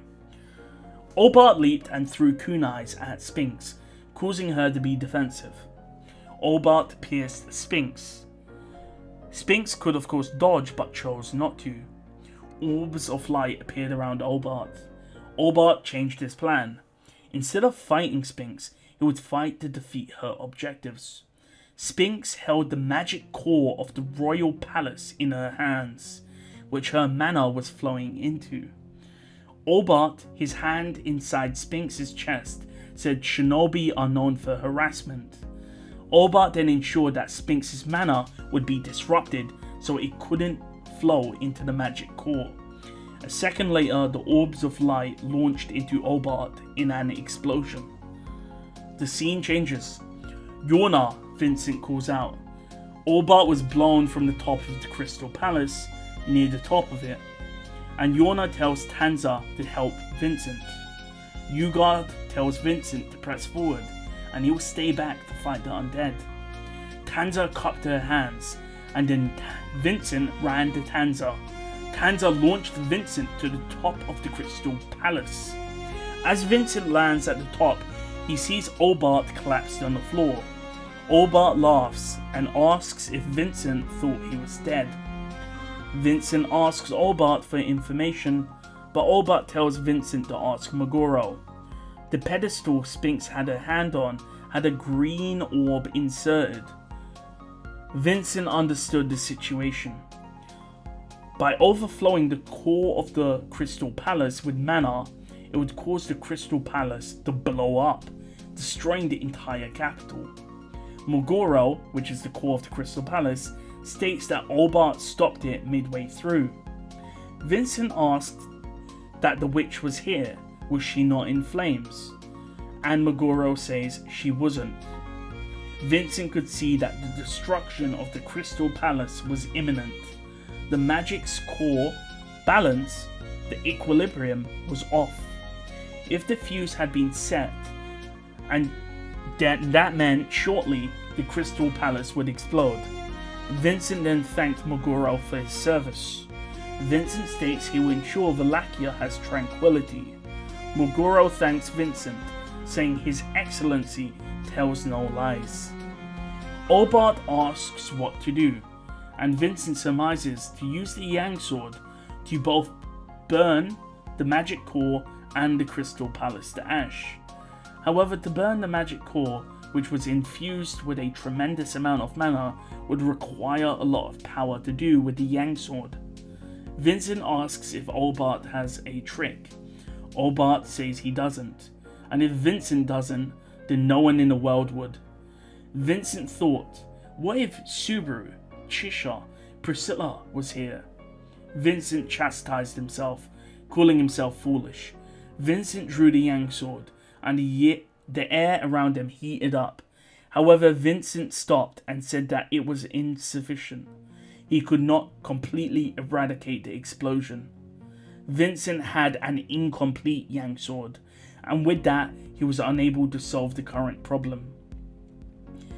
The true power of the Yang Sword could only be used by the true Emperor of the current generation. Even Ugard wouldn't be able to use the true power of the Yang Sword.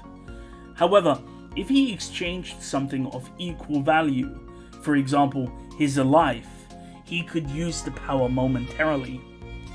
As Vincent came to an understanding, he was actually stopped by a hand. This was Medium. The air around Vincent was too hot to breathe, but Medium was there. Medium said she will be sad if he dies, since she hates people dying the most. Plus, they were going to get married. Vincent said the Empire is what matters. The Medium slaps Vincent and tells him to never speak about her reasons for worrying about him. Vincent now blinks normally, and Medium says it's the first time she's seen him close both eyes at once. Albart laughs, and then Medium says it'll be okay.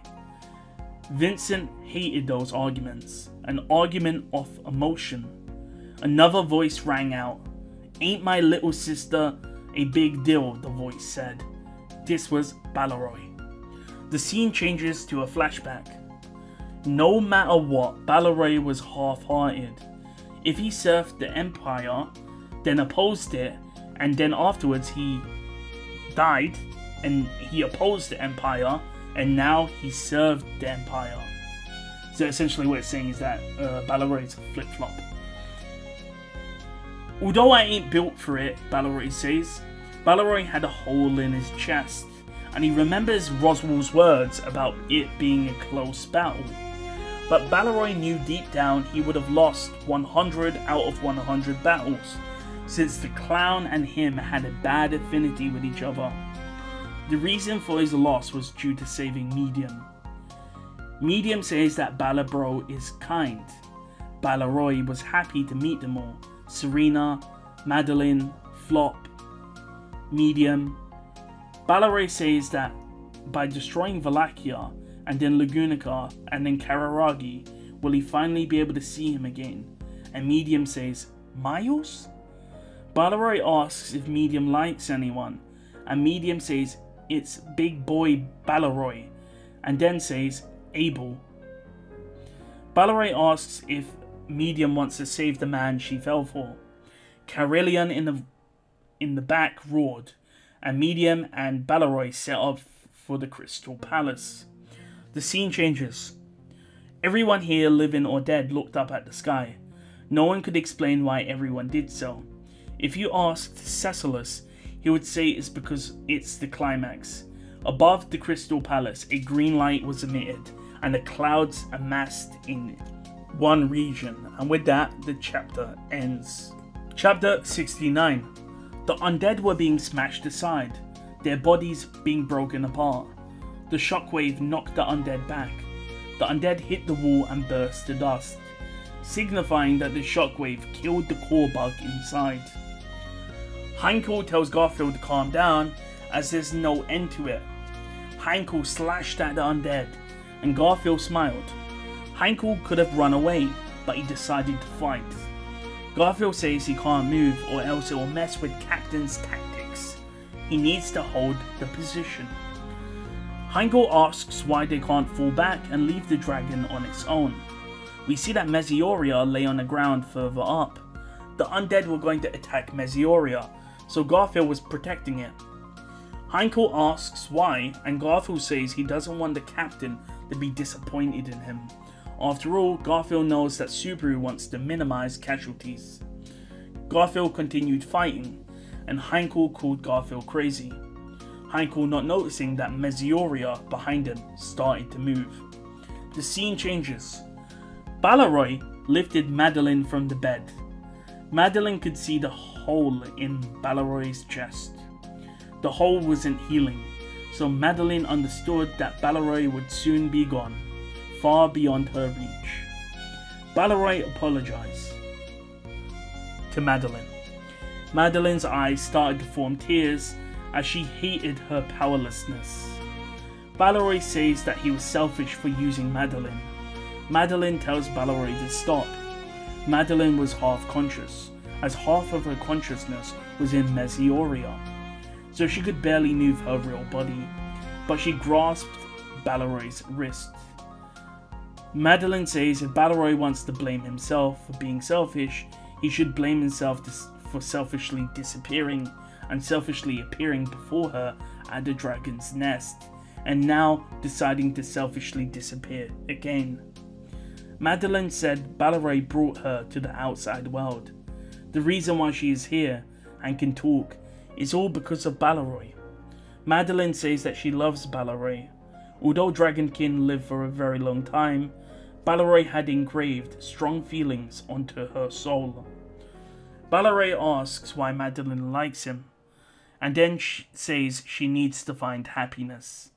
Balleray then rejects Madeline, and with that the scene changes. The scene swaps back to Balleray, Albart, Medium, and Vincent at the top of the royal palace, showing that the previous scene with Madeline was a flashback. The green magic core was batted off by Medium's barbarian sword, and Balleray caught the core. Balleray knew Vincent needed Medium, and wondered if Chisha planned this entire thing to happen. For example, knowing that Balleray was a flip-flop and would always change sides. We see the whole time Madeline was being carried by Balleray, and Balleray hands Madeline to Medium. Balleray jumps onto Carillion, and Medium wishes him luck. Carillion rises up into the sky. Balleray is holding the magic core that is going to explode. Meguro says that he's also there, because of course Meguro is in fact the magic core that's about to explode. Meguro asks why Balleray betrayed them. Balleray laughs and says it was for someone precious to him. Meguro says he understands. To do something for someone precious. Meguro then says he forgives Balleray. At these last moments, Balleray's eyes were no longer golden, but they instead reverted back to their natural colours. Balleray thanks Meguro as they continue to rise and rise. Balleray says it was a life with many ups and downs, but it wasn't a bad one. They were then swallowed into the light. The scene changes. Mesioria rose up and Heinkel fell on his backside.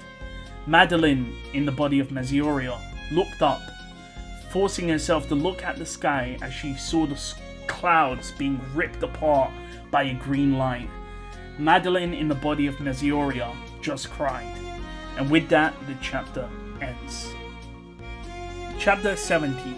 The blast ripped the sky apart. It signified one thing. The battle against the witch was nearing the end. Subaru shouts as he sees the explosion rock the sky. As Subaru was saved by Roswell to battle Valgren, the explosion rocked the sky. Valgren was not distracted as it charged forward. The dragon had 3 heads, one for Subaru, one for Beatrice, and one for Roswell.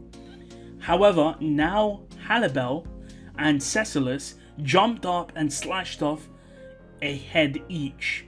Subaru calls out to them and Cecilus laughs, saying he expected to see Boss here since it's the final stage. Also saying that beating a dragon won't be enough. Subaru asked if Cecilus met Albart, but Cecilus said he didn't, and that he solved the situation on his own as it's his specialty.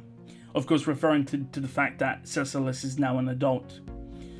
Cecilus then asks if that's Halibel, and Halibel confirms who he is and compliments Cecilus on his work. Keep in mind this conversation is happening mid-air as they fight. Valgren then fled with 1 head, but Roswell said he can help, and he created air platforms which allowed Cecilus and Halibel to leap from.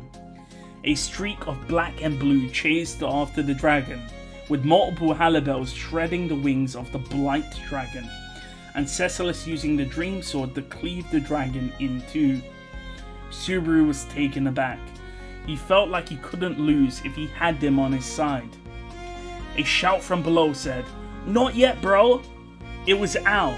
Al shouted that the alignment of the stars haven't changed, and the witch is still up to something. The scene changes. Vincent's mind raced. Even though he was considered wise, he didn't think so compared to others. They were saved by Balleray. Vincent mutters if it's the end.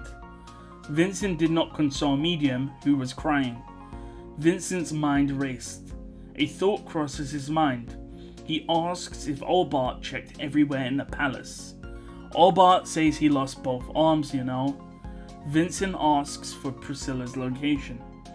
If she was found, and Albart says he hasn't found her, although he did kill some magical guys tampering with souls. Albart asks if he's being dismissed as a Divine General, and Vincent says that will be decided in the future. Vincent then surmises that Priscilla is not actually in the palace, and that Sphinx wants to show Priscilla the destruction of the Empire for some reason. The scene changes. Priscilla watched the events unfold on many mirrors in order to bring her to despair, and then Priscilla cuts off, going, the ruination of the Empire via the death of Muspel wouldn't really work since her life was not at risk. Not only that, she concludes that she's not actually at the royal palace. Whilst the dungeon she was in looked like the dungeon from her memories, it was as if she was in a different dimension, observing the battlefield from afar. The tremors from the battle ceased to reach them anymore. Priscilla asks why she is now an observer. Sphinx says it's to prevent careless meddling. However, Priscilla knows that she cannot be rescued, as she is in a location without an entrance, meaning that Sphinx was probably trying to prevent Priscilla from doing something. Priscilla also realizes that Sphinx is limited. Sphinx is confused by this statement, and Priscilla asks why does Sphinx not duplicate herself infinitely or drop numerous stars to destroy the Empire. In other words, Sphinx cannot do it. Despite possessing the soul of the Witch of Greed, even the soul of the witch had its limits. Priscilla surmises that by creating duplicates, the soul and the mana is shared between the Sphinx's duplicates, meaning Sphinx doesn't have the mana to cool down numerous stars. Priscilla also states that Sphinx in front of her is there to maintain the area. She has to be present, or else the alternative dimensional space they're currently in would not be able to exist. Priscilla questions herself, closing one eye, knowing that Sphinx was tired and was now running out of steam, but Priscilla wonders if that's all there is to it. Sphinx, however, starts to smile. The final showdown between the witch and Priscilla began, and with that, the scene changes. We see that there are 7 Sphinxes in total. They shared the same soul, but they were independent and did not share memories, meaning that the one Sphinx with Priscilla was the only one who knew that Priscilla knew their intentions. However, even if the other 6 Sphinxes knew that Priscilla saw through their plan, it wouldn't actually change anything, since all of the Sphinxes already predicted that Priscilla would work it out eventually. It was true that due to their multi-day battle, Sphinx's mana was low, so she couldn't use Al Shariel again. However, due to the knowledge of the Witch of Greed, she had the knowledge to utilize techniques and tricks. However, beings such as Cecilus and Halibel would be able to outskill them. Therefore, the 7 Sphinxes, the one with Priscilla, the one at the city of Garkla, and the 5 at the royal capital, reach for their final stratagem. The 5 Sphinxes would activate a pre-planned magic circle to activate the crystals in the royal palace. Megora was the core of the royal palace, but now that the core had been removed and it exploded, the administrative rights were now vacant. The 5 Sphinxes now stood on their assigned positions, and they were going to suck the mana from the Crystal Palace to restore Sphinx's mana reserves. No one could stop her, not Subaru, not Cecilus, not Roswell, not Halibel. However, Sphinx says that the circle was not complete. The witch in the north had not moved to her assigned position. Ironic, as the Witch of Greed and the Witch of Envy caused this. The clash of 2 individuals who succeeded the witches of times past was not noticed by anyone currently. And with that, the chapter ends. So for those wondering what exactly that means, the 5 Sphinxes had these 5 designated spots that go around the capital to drain the mana from the royal palace. Remember, the royal palace is made up of magic crystals, mana crystals. So back in the olden days, the spirits were sacrificed to make mana crystals. The mana crystals were then used to build the palace. So Sphinx wants to suck the mana out and restore herself back to max power. but the one in the north is not in her position because that's the one that Emilia bumped into and is now fighting. Chapter 71. Let's make it clear, without Emilia's actions, the magic circle would have activated and the downfall of the Empire would have occurred. Only Emilia could have prevented it. The light attacks charged forth, and Emilia prevented them from hitting her using ice. Emilia thanked Subaru for always ensuring that she was creative with her ice. Emilia forms a hammer and Sphinx is trying to kill her. However, Emilia only wants to stop Sphinx, and since Emilia didn't want to kill Sphinx, it meant that her escape by death could not occur, and Sphinx wouldn't reform elsewhere and then send reinforcements. Emilia once again asks for Priscilla's location. Sphinx says, "One-sided and greedy, truly fitting for a witch." She says that with irritation, and with that the scene changes. White light enveloped his vision and the world ended. This happened many times. The newest checkpoint of return by death. The presence of Beatrice, the warmth of Roswell, the wind blowing around him were all real. Cecilis and Halibel exchange words after they dispatched the blight dragon Valgrind. After dispelling the cannon. After defeating the dragon, there was a new threat and Subaru had to prepare for it. There wasn't much time, but they had to act. Beatrice calls out to Subaru, almost as if she sensed his thoughts. She comforted him. Beatrice says that she'll do everything she can to help. Subaru says to get ready for his signal. The scene changes. A streak of black and blue went through the air as Cecilis and Halibel raced forwards. Subaru had thought of a way to break the deadlock. Al had the count on Subaru. He had no choice, no time to do anything. It was something Al knew he had to do from the second he met Subaru in the Empire. He had to use Subaru without hesitation.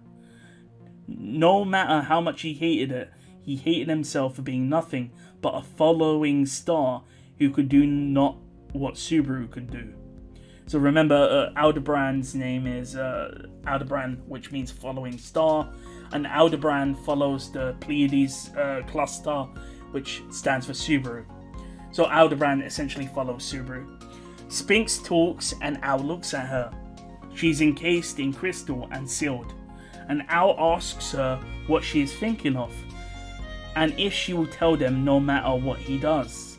Sphinx is of course silent, and Al knows no matter what he does, she will not speak. He has tried many times. Even with an infinite amount of attempts, some results were impossible to roll, even for Al. However, those results were possible for Natsuki Subaru. Al says that Sphinx made an enemy of someone she shouldn't have made an enemy of. Sphinx, however, says she's reconsidering her thoughts about Al, stating that he is the same as her, someone who is failing to fulfill the purpose of his creation, someone stuck in a standstill. Murderous intent raged from Al. For her to say that to him, especially with that face, was unforgivable. Al was about to kill Sphinx, but Subaru jumped down and asked for Al's help. Al was going to object, but Subaru told him to shut up. Subaru tells Al that Al said he had expectations for him, so Subaru says that he has expectations for Al. When Subaru was shattered by Rem's rejection, what did Al say to Subaru to encourage him? Subaru recites the words, stating that confidence and everything else can be regained through results. So again, Subaru with his comrades told Al to stand with them towards these heroic reveries. The scene changes. The witch's plan, the destruction of the Empire and death came many times. Sometimes he thought about a painless death being a nice way to end things, but Subaru rejects the thought, saying he wants to die peacefully with Emilia, Biko, and his grandchildren close to them. Subaru died and the world turned white. He had a minute from his death to figure out what killed him and his allies. If Al had not told him that the witch was up to something, he would have needed longer to figure it out, maybe around 5 more return by deaths worth. However, trial and error had to be used to test what the issue was. Through death, Subaru took different actions, asking people their thoughts. Roswell states it could be a magic circle. He was informed by Groovy that he lifted the Curse of Thorns. Cecilis mentions that Arachia dying will cause the country to be destroyed. Yuna is surprised to see Subaru and asks if he's okay. Ugard says that Subaru has pleasant eyes and he will answer his questions. Garfiel says that he wants praise. Medium says that she can't think. Albart laughs and says he lost his arms so he can't turn Subaru back to normal. Every death moved Subaru to checkmate his opponent. Subaru found everyone, however he couldn't find Emilia, but now was time to overturn the witch's board, so Subaru called out to Owl for help.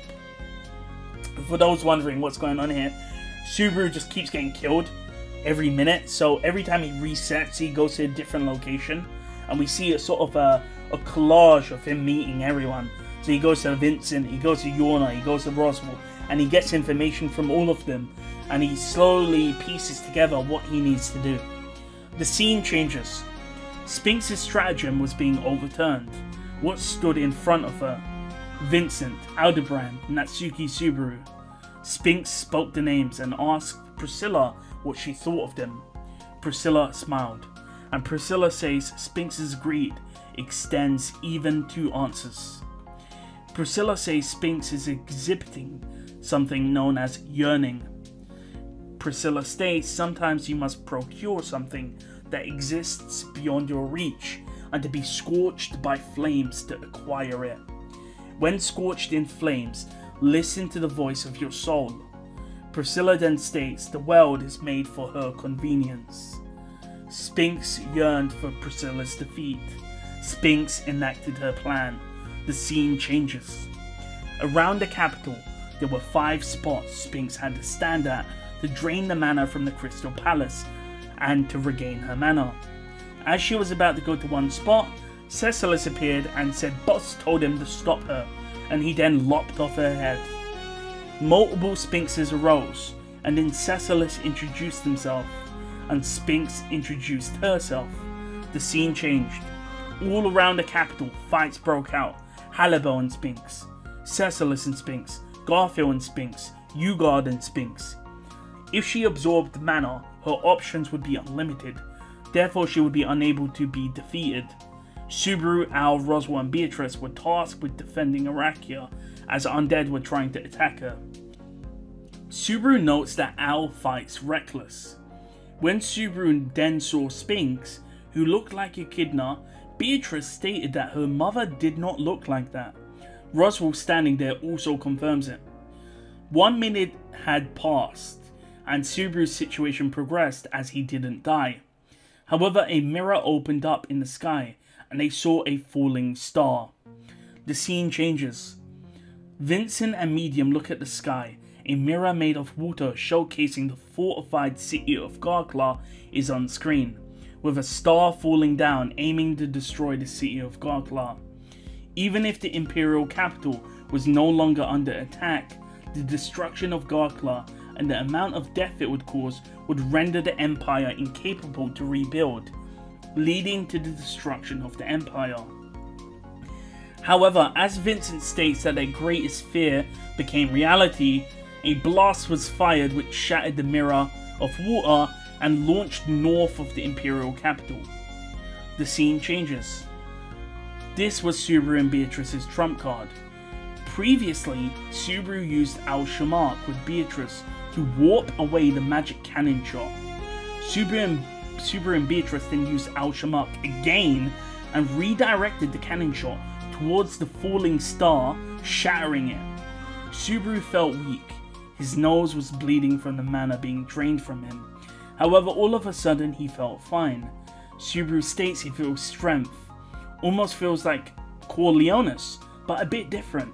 Subaru looks above the shattered water mirror in the sky, and in the distance, the falling star above Garkla crumbled to dust.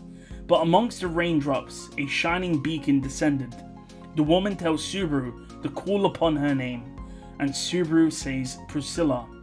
Priscilla, holding the Yang sword, descends from the sky, and Subaru looked up at her with a burning flame in his right eye.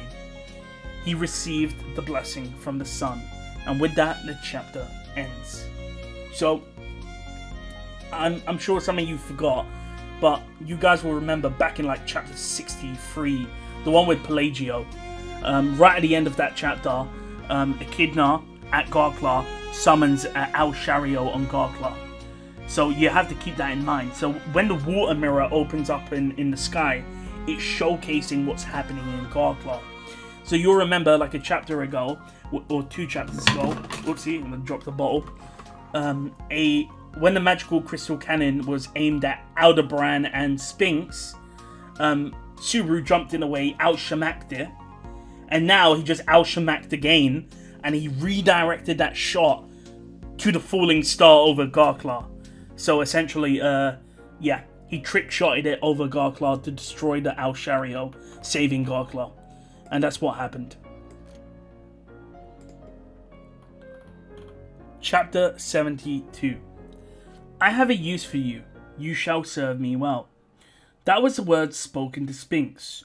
The relationship never changed at all. Sphinx was never given freedom. She was shackled in a basement, looked after by servants who were killed and periodically replaced. Leap Bariel was behind us. A nobleman of Lagunica who had a foul ambition. The Bariel family were demoted to barons after their defeat in the demi-human war. One would assume Leap Bariel would hold anger. If that was the case, how long would it last? Leap Bariel reminds Sphinx that he is the one keeping her alive. Time would pass and she would hear the news about the outside world from Leap Bariel. Occasionally, 20 years had passed, and Leap asked what the purpose of the demi-human war was, and they said it was to find their purpose of creation. Leap Bariel called it rubbish. Leap called her rubbish. If she cannot live for herself, then she should live for his goals. Sphinx only wanted to fulfill her purpose, as that was what she was given. However, was that itself not a wish she had? Time passed before Leap finally said an opportunity presented itself. Sphinx heard that Leap had gotten closer to the royal family, and as a result, the dragon tablet prophesied the demise of the royal bloodline, meaning that Leap would be able to take part in the battle afterwards. Leap Bariel states he will find a candidate, marry her, and then make sure that they get the throne.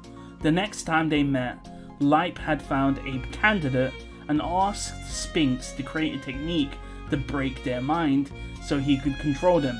Of course, by the way, referring to Priscilla. Sphinx in a way wanted to learn from Leap. Leap tried everything to achieve his ambition. Sphinx needed to be the same way. Sphinx waited, but Leap no longer showed up. Once Sphinx realized why, she finally understood what the desire of wanting to achieve something was. The scene changed. Sphinx's trump card was enacted. However, her trump card was once again defeated. Sphinx had subjected him to an abomination, but to Priscilla, this was not an abomination at all. She did not wish for the downfall of the Empire or her brother. However, trying your hardest to achieve something was beautiful. Even when Sphinx hated them, Priscilla found beauty in it. She loved those who tried to reach the sky, even if their wings would melt due to the heat. Priscilla says it's lovely. All those who shed their blood and burned their souls deserved to be loved. Those were her thoughts. Priscilla says sentimentality like this is not the norm for her. When she was young, she mimicked her brother Vincent. However, Vincent, for example, never closed his eyes, even when sleeping. Priscilla states that hopefully he finds someone he can close his eyes around, knowing that sometimes there are people you can only meet when your eyes are closed. Through the mirror in front of her, she viewed Aldebaran and Subaru, knowing that they somehow twist the stars around them. Sphinx had planned many stratagems. Chichagold, Vincent, and even Priscilla would have failed to counter them, Yet these two broken through fate with unthinkable power. The magic crystal cannon shattered the starlight. However, Sphinx says that she isn't done yet, as the water droplets from the mirror fell down to earth as shards. Priscilla thought to herself and stated that the world is made for her convenience, as the world distorted and was engulfed by the flames around her. The scene changes. Over Garkla, the white star fell, but a second later it was hit by a red shot, which caused both lights to disappear in a flash. A voice calls out to Rem. We see Rem push rubble away, questioning that she's alive. We see that she protected Katya, and the roof of the building they were in caved in. Rem pushed away the rubble. Even though she was an Oni, it should have been too heavy for her. But Katya pointed that Rem's eye was on fire. Rem says that Katya's eye is also on fire. In fact, everyone around them and their eyes were on fire, and they all suffered minimal injuries. Rem says the words Priscilla and says to Katya they need to hold on a bit longer, and with that the scene changes. As Priscilla descended from the sky, everyone watched her. There were now 44 sphinxes in total, as some of the sphinxes drained mana from the crystals, which allowed them to create more clones. In a second, Halibel and Cecilis reduced the number to 36 clones. The 36 clones attacked Priscilla as she descended, but Beatrice and Subaru used magic to protect her. As Sphinx attacks landed on the magic disc Subaru and Beatrice formed, it absorbed the attack and shattered. Sphinx only watched Priscilla. She only had eyes for Priscilla.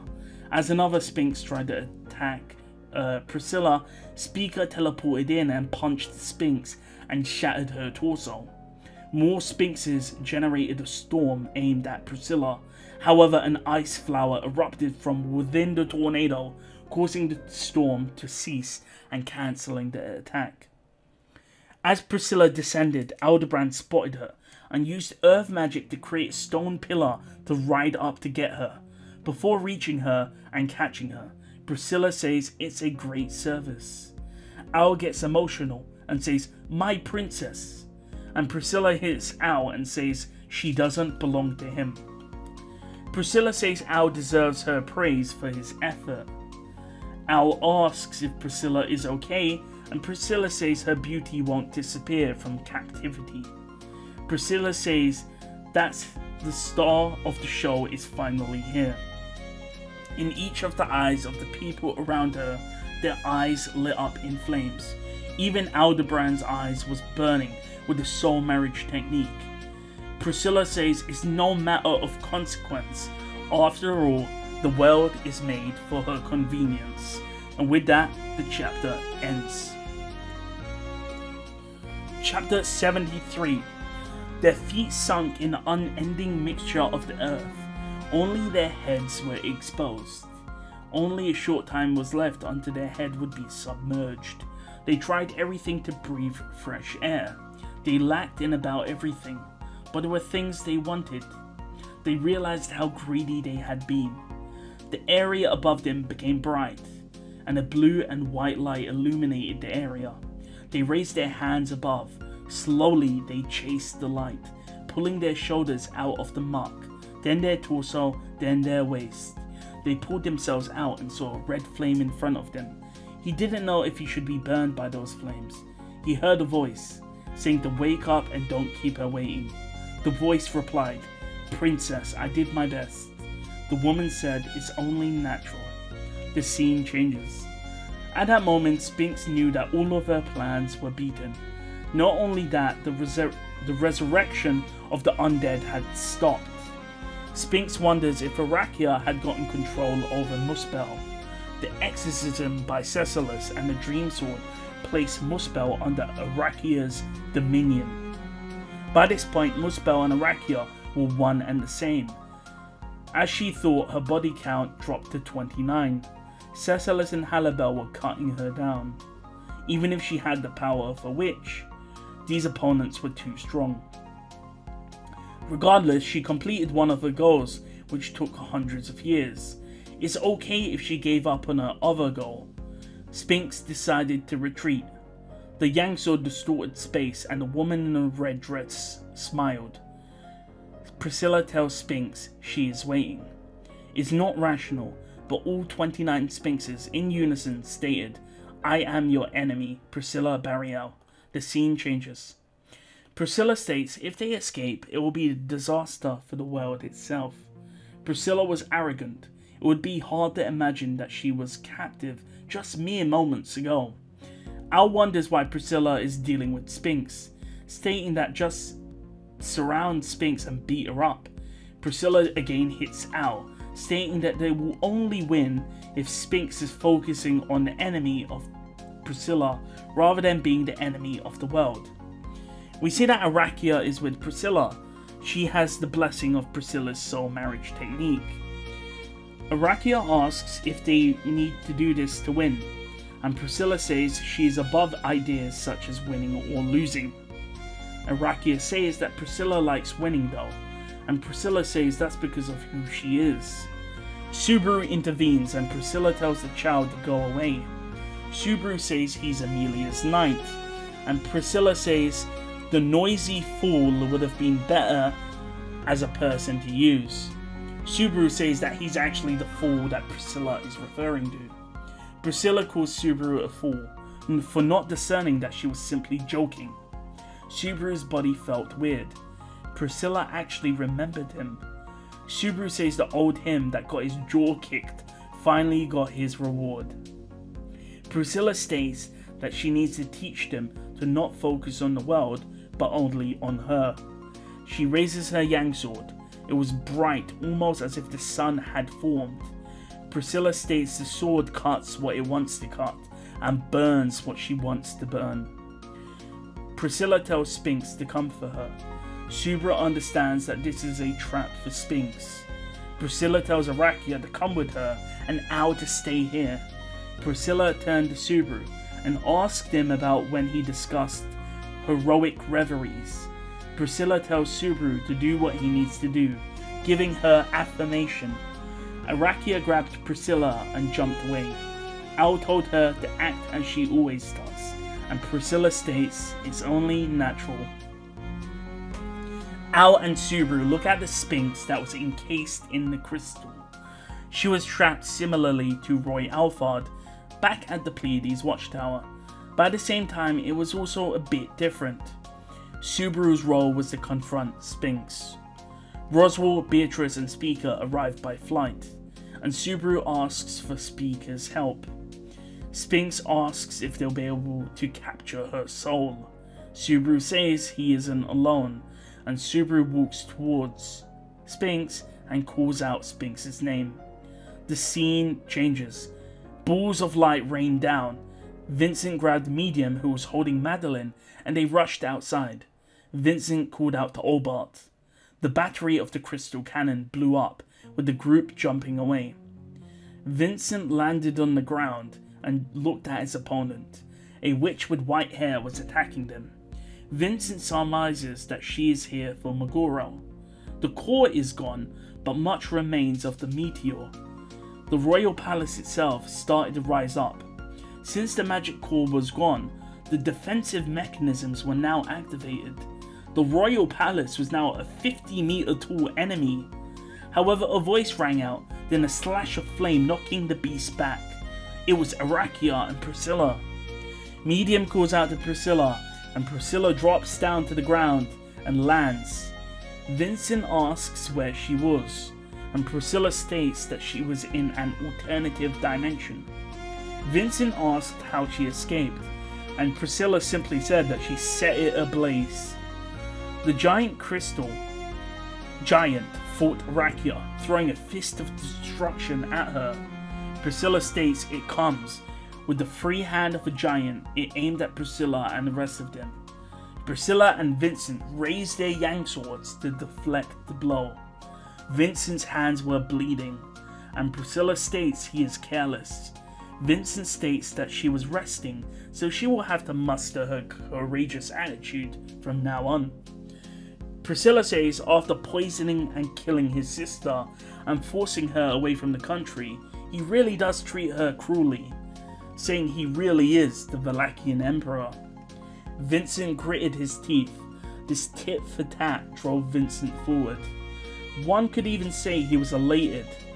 They held their ground, and a voice called to them, "O child of mine own children, is a great service." A third Yang sword joined the fray. It was impossible. What ended the deadlock was the King of Thorns himself. Ugard says that his star has sent him to fight the Crystal Palace, saying only the Yang sword can compete with the palace. Vincent thanks Ugard for his assistance. Priscilla notes that Ugard is the husband of her mother Yorna, and in fact, the King of Thorns. Vincent knew that Priscilla knew of the King of Thorns. However, the knowledge Priscilla would have possessed would have been a bit different. After all, she didn't know that Iris was Yorna or her mother Sandra Benedict. Ugard's eyes narrowed at Priscilla, stating that she looks like his first wife, Terriola. Vincent was shocked that Priscilla had a lack of response.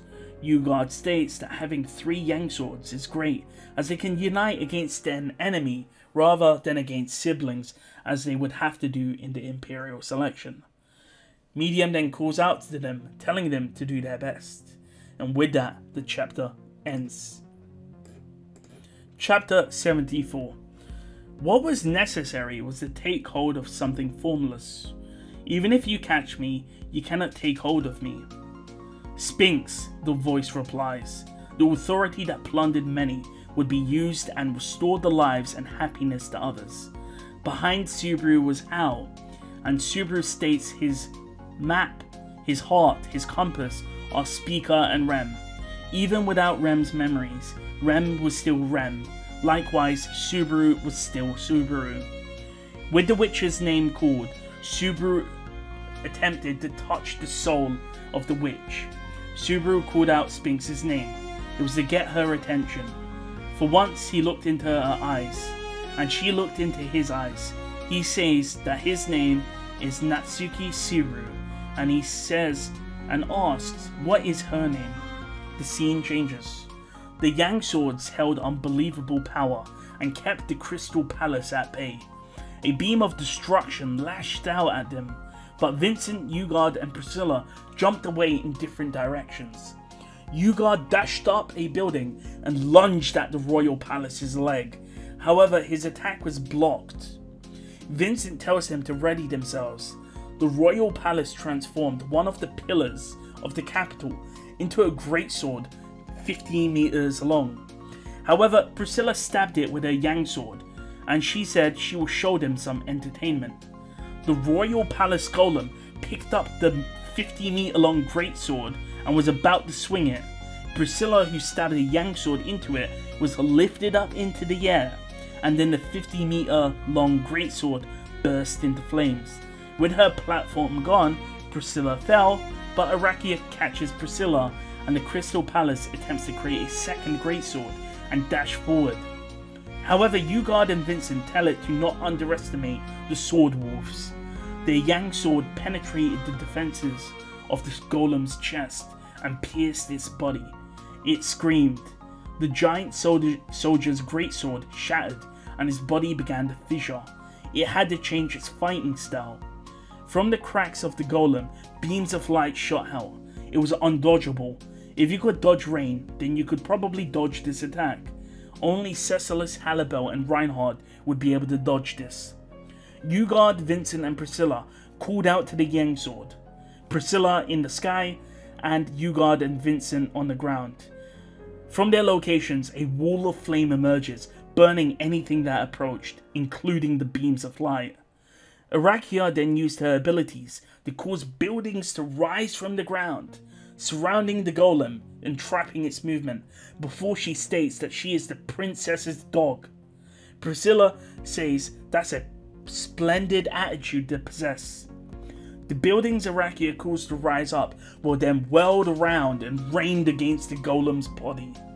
The golem then pulled 2 more pillars from the side, and dual-wielded great swords, and then spun around in a dance destroying the buildings.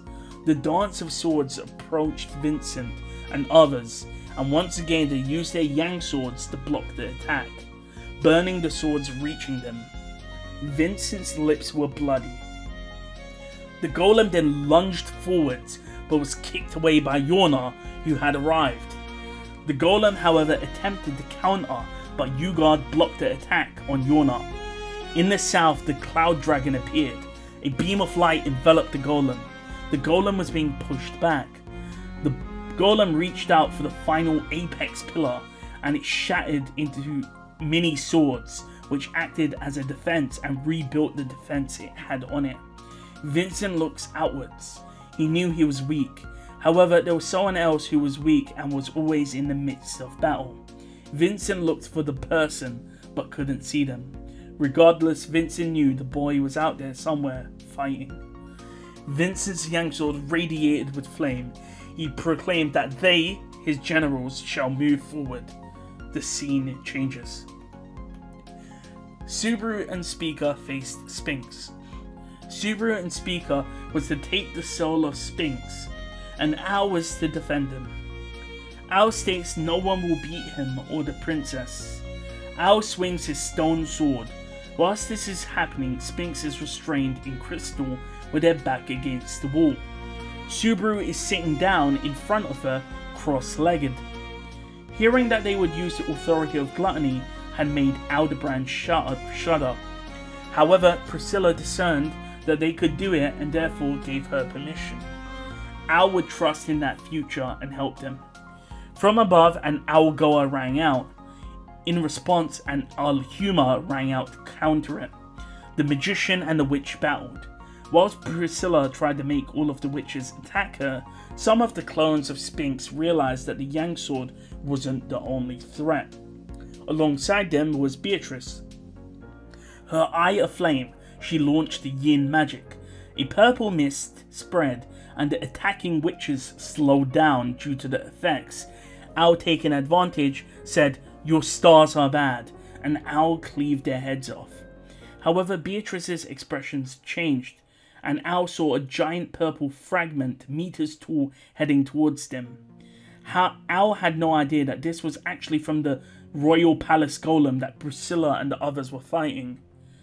Escape with Subaru and the others from the trajectory of the fragment. How many attempts would he need? He did not know or had the time to even estimate. Al says he's updating the matrix.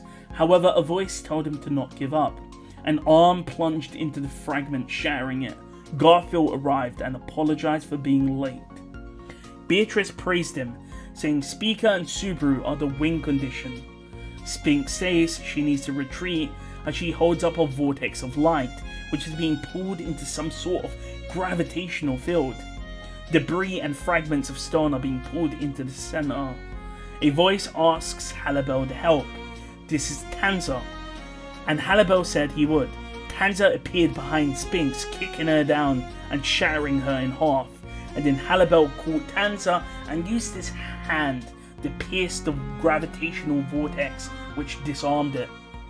Al says a new monster has entered the fray, a Cecilus type. Halibel says that's a very unpleasant way of being classified as. They all state that they will defend Subaru, and Beatrice says they received a gift. A chunk of stone from the golem was made of mana. So Beatrice touched it and disassembled it, making hundreds of swords of amethyst crystals around her. The scene changes. Subaru was in a world of white. He was facing Sphinx, and with him was Speaker holding his hand. This place probably could be mistaken for the Hall of Memories, although for him that location was a place of bad memories, where his memories were devoured against his will. Sphinx states that her name is the name of a monster that was in her creator's knowledge. She states that if her creator's desires were achieved, she would have been called Echidna, but as that was not achieved, she needed a different name. According to Subaru's knowledge, the Sphinx was a monster with a body of a lion, head of a man, and it guards the pyramids and loved giving riddles. Subaru then asks Sphinx the riddle. 4 legs in the morning, 2 legs at noon, one leg in the evening. Do you know what it is? Sphinx believes it's a shapeshifter or monster, and Subaru says that it's human. Both Speaker and Sphinx frowned at the answer, and Subaru says he wants to show Sphinx something. When in the Hall of Memories, if you closed your eyes, you could smell your scent. So in this fake Hall of Memories, Subaru closed his eyes. He knew scent and memories were linked. Obart unfortunately could not reverse his physical state. However, he could utilize his instructions. During his attempts, he saw instructions, and his soul and vessel yearned to return to normal. He needed to follow his scent to the answer. Subaru says he is Natsuki Subaru. Throughout heaven and earth, the one and only, broke beyond compare.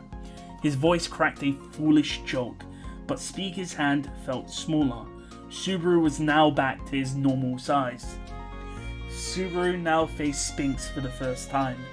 Sphinx says it's nice to meet him. Subaru thinks maybe he can talk to Sphinx to resolve things. Subaru's mind, heart and body were normal, and he says that they need to settle things.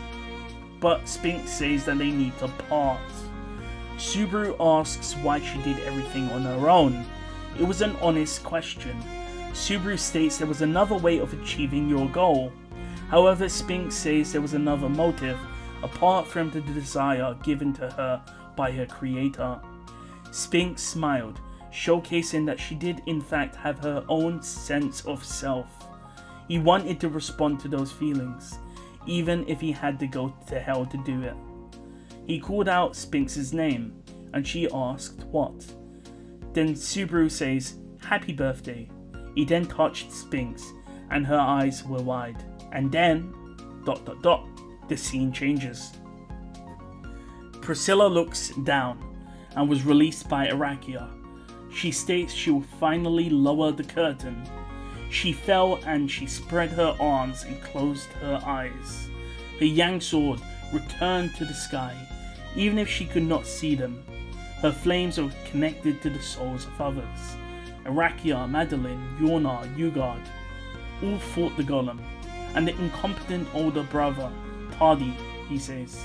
The crystal golem raised its dual swords, about to cleave the city in half, before lightning pierced it. Cecilis says to witness as the world chooses him. Cecilis, now with the fiend and dream sword, made 2 cleaves, chopping off the arms of the golem, removing them from existence. Despite that, the golem still had numerous floating swords around it, and of course Priscilla was one of the targets. Someone called out to Priscilla, and she opened her eyes. She stretched her arms out and caught 2 yang swords, one in her left hand and one in her right. She used the yang swords thrown at her by Ugard and Vincent to cleave the floating magic swords. The swords combusted, creating a wall of flame.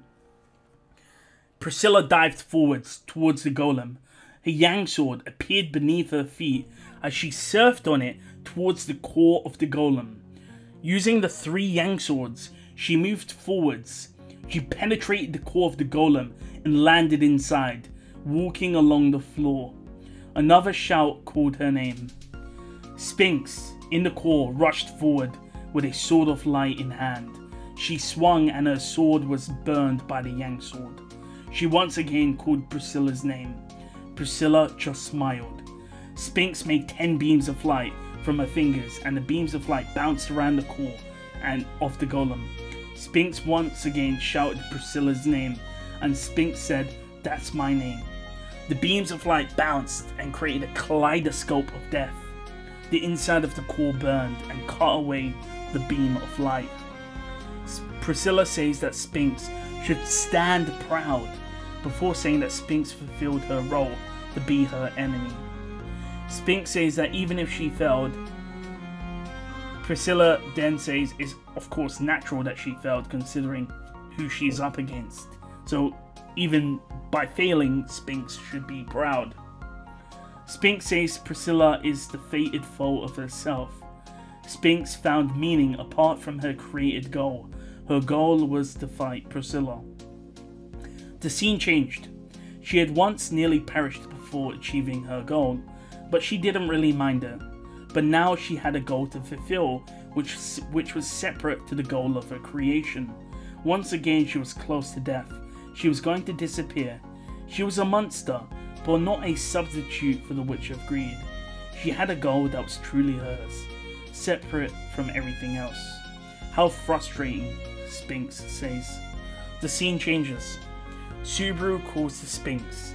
Speaker touched her soul and devoured her with gluttony, the power of star eating. Subaru had congratulated Sphinx on her birth, and now just ended her life. Sphinx started to crumble to dust. Subaru began to talk, but someone called his name. Subaru turned around and wanted to cry. It was Emilia. Speaker pushed his back and Subaru ran past Al and the others. Roswell commented that Subaru was naked, but Subaru embraced Emilia, and Emilia called him an idiot. Emilia says, "Welcome back, Subaru," and Subaru says he is back. In the distance, the Crystal Palace Golem burst into flames. The great disaster of the Valachian Empire had gone on for a long time, and that was the closing ceremony. Chapter 75. The great disaster was averted, and the Empire had avoided ruin. However, some undead lingered. They would have to be killed for the final time. The Empire would have scars from time to come. It was possible that the undead who escaped today could cause issues in the future. Many people had died, and therefore people would need to be processed. Things would go back to their normal state. Subaru says he has nothing to do, and Priscilla asks if he's complaining. Subaru just says he feels weird. We see that Subaru and Priscilla are walking within the walls of Garkla. Priscilla states that the royal palace is naught but ash, stating that the reservoir still threatens to wipe away the city, and that it would take hundreds of years to repair. Subaru says that it was Priscilla who destroyed the castle. However, Priscilla says that once the palace transformed, there was no going back, saying she also used it as a ceremonial bonfire, to which Subaru said, "Oh, a bonfire for Sphinx." Subaru and Sphinx stared at each other's souls at one point. So Subaru knew from the bottom of his heart that she was not an evil entity like the Sin Archbishops. Maybe Priscilla felt the same thing. Priscilla says it was a beautiful flame, elating. Subaru asks if she just likes to burn things. Priscilla tells Subaru to be quiet since he's shouting like Al does. It sounded like an insult, but Priscilla was smiling. Priscilla and Al had a weird relationship. Subaru asks if Al wants to be elsewhere, and Priscilla says he's sent elsewhere to help others as he salivates and waits for her praise. Schultz appears and hugs Priscilla. Schultz asks for Subaru's trick to grow up so fast, and he wants to thank Emilia. Subaru says he will tell Emilia Schultz's kind words, and he is eager to see her smiling face, but states that he used a cheat to grow fast, and it wouldn't really work for Schultz. Priscilla, however, wants Schultz to stay the same size, and then asks if Schultz is alone. Schultz says that he's with Udakata and the Shudrakians.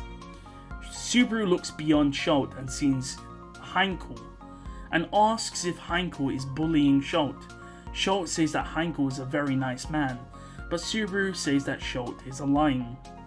Heinkel tells Schultz to not say unneeded things or else, and Priscilla tells Heinkel to watch his mouth or else he will be abandoned in Wallachia. Priscilla tells Schultz to not stay up, and that she has people to see. As she moves, she actually calls out to Heinkel by his full name, saying it's a great service, stating that he is unsightly, but his sword and his ability is a worthy sight, stating that regardless if he is rewarded, to not forget his diligence. Heinkel says whether he gets rewarded is up to Priscilla. Heinkel walks away, and Subaru thanks Heinkel for saving Garfiel. Subaru asks why Priscilla is with Heinkel, and she says that she doesn't need to answer. Priscilla then tells Subaru to entertain her. The scene changes. Vincent asks if they've come to make him frown, and we see Priscilla and Subaru arrive. Subaru tells Vincent to stop being tough, stating with his attitude they can't have another cat fight. Vincent says he doesn't want to partake in bizarre rituals, and if Subaru wants to mess around, he can leave. Subaru sees Flop and Medium sleeping on the sofa, and says, "Wait, what about them? They're not being kicked out." And Vincent says that if he wakes them up, it will create more problems. Priscilla, however, says that Vincent is kind. Letting her escape Wallachia was an act of love. Subaru calls Vincent a siscon, and Vincent threatens Subaru, but Priscilla says Vincent owes many debts to Subaru for his work in the Great Disaster. Subaru reminds Priscilla that all of his work belongs to the Emilia camp. Subaru says he will leave, and Vincent tells Priscilla to leave. Priscilla then says from the bottom of her heart she celebrates his ascendance to the throne. Subaru then says both of them are very similar, and they both look at Subaru with unamused looks. The scene changes. "Were you speaking to His Excellency?" Yona asked. We see Priscilla and Subaru bumped into Yona. Yona squints at Subaru and says it's weird seeing him with long limbs. Subaru remembers that Yona only saw Subaru cross-dressing and when he was small. Yona explains the situation to Ugard, who says he is interested in Subaru. Priscilla asks why Yona and Ugard are headed to Vincent, and Ugard explains that his time is short, and therefore wants to discuss topics with his wife and descendant. Ugard says doing this will be better than embracing Yona, as his body has no warmth. Priscilla says it's weird to discuss that in front of the daughter, but wonders what their mother's wishes. Yona explains that the curse on her soul, which reincarnates her, Yona would of course die, and then without being baptized by Odlagda, her soul would then return to the world. Yona says she wants to use her rewards to forgive the extinction given to the wolf people and the mole people. Priscilla understands what this means. The deaths of the mole people and the wolf people were the energy source which powered the curse which bound Yona's soul. So if they were stopped being killed, Yona's curse would be removed. Ugard once again refers to Priscilla as being similar to Terriola, and Yona agrees. Priscilla says if it was someone else saying that, she wouldn't allow it, but permits it since it's her mother and her husband. Yona says that she will go to Vincent, and tells Priscilla to not bicker with the child. Priscilla says he is not a child, but instead a foolish commoner.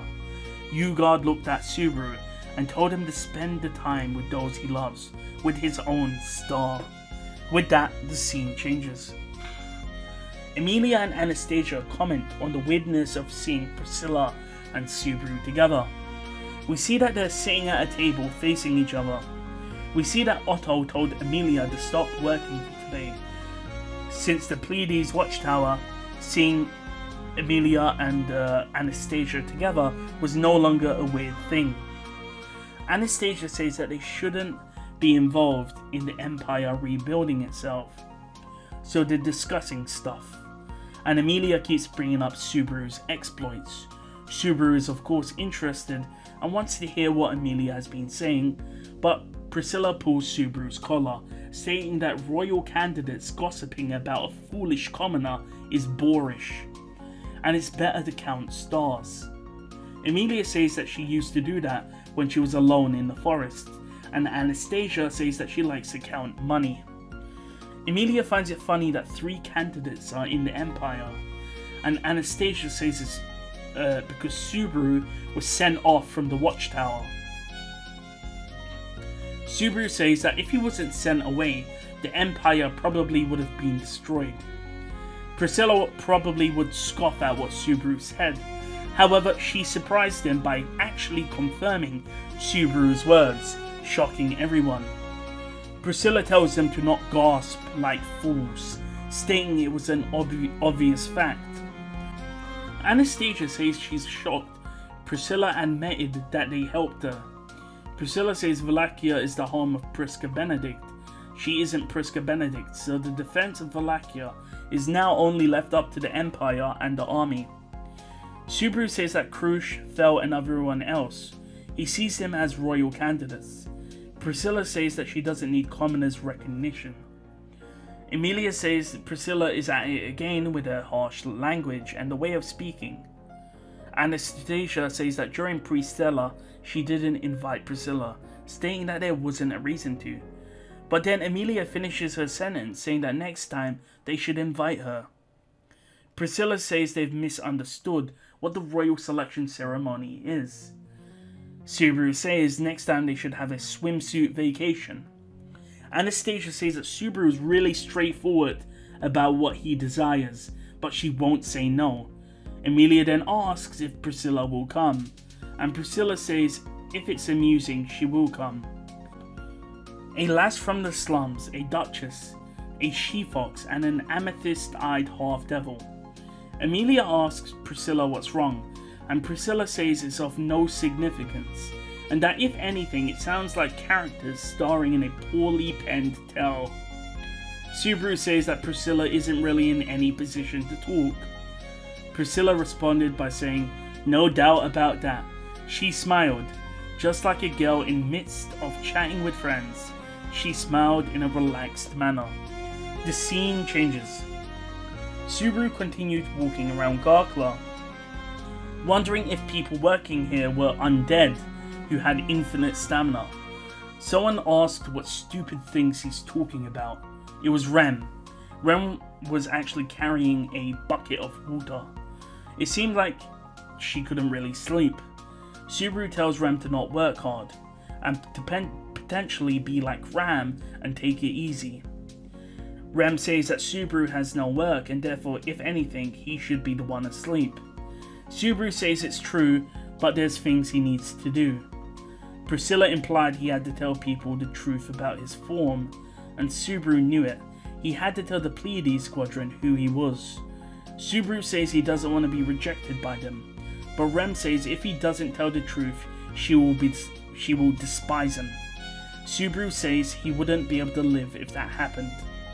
Priscilla called out to Rem, saying that her demeanor has changed, noting the healing magic that caused her anguish finally seemed to have some use. Rem confirms it, and what Priscilla taught her really helped.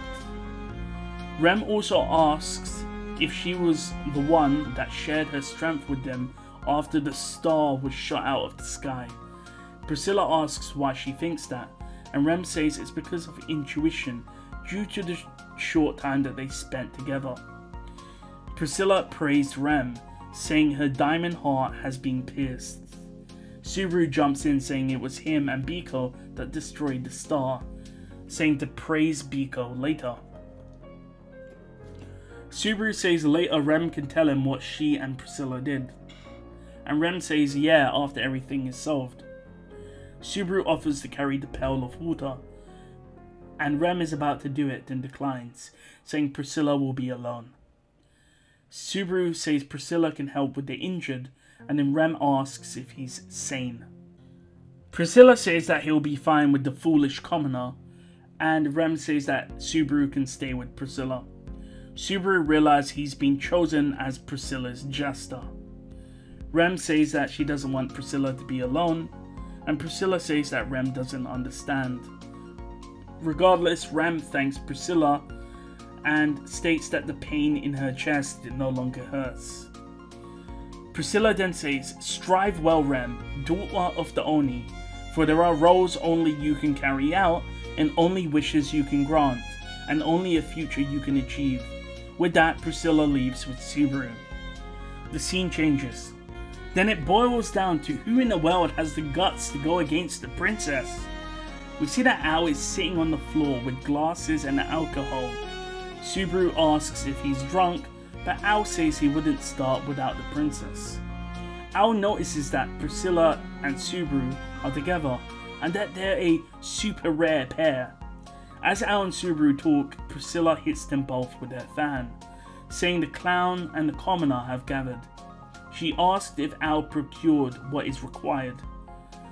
Al says he got the alcohol, and we can see that they're on the wall of Garkla, and all of the guards have been removed, so it's just them three.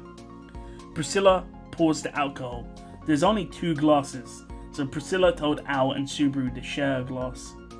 Aldebaran said he hoped for an indirect kiss if he could use Priscilla's glass. Priscilla drank some alcohol, and then so did Subaru.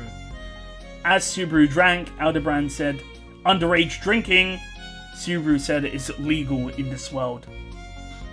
Subaru started choking from the alcohol, and Aldebaran laughed. Aldebaran took a swig of the alcohol, and he choked up even worse than Subaru, and so Subaru started slandering Al. Priscilla said they're too noisy and don't understand what fine liquor is. Priscilla tells Al to stand and accompany her. She grabs his hand and helps him up and takes him near the Garkla wall. She then tells Subaru to sing. As Priscilla and Al faced each other, Subaru chose a song. The song was called "The Sky That Transcends the Light of Dawn." It was a song that blessed the idea that the night would be over and a new day would come to Wallachia. Listening to Subaru's voice, Al and Priscilla danced. Priscilla could dance. Her style was similar to when Abel danced to entranced Dicker Ottoman. Al's awkward dance was similar to one seen in a lantern festival in Japan. Subaru continued singing. He sang the song 2 times. No, 3 times over. The sun peeked up over the horizon.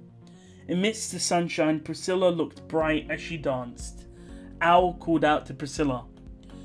Subaru blinked many times, and despite him rubbing his eyes, Priscilla states, "Not on the level of Liliana, but it wasn't a poor performance."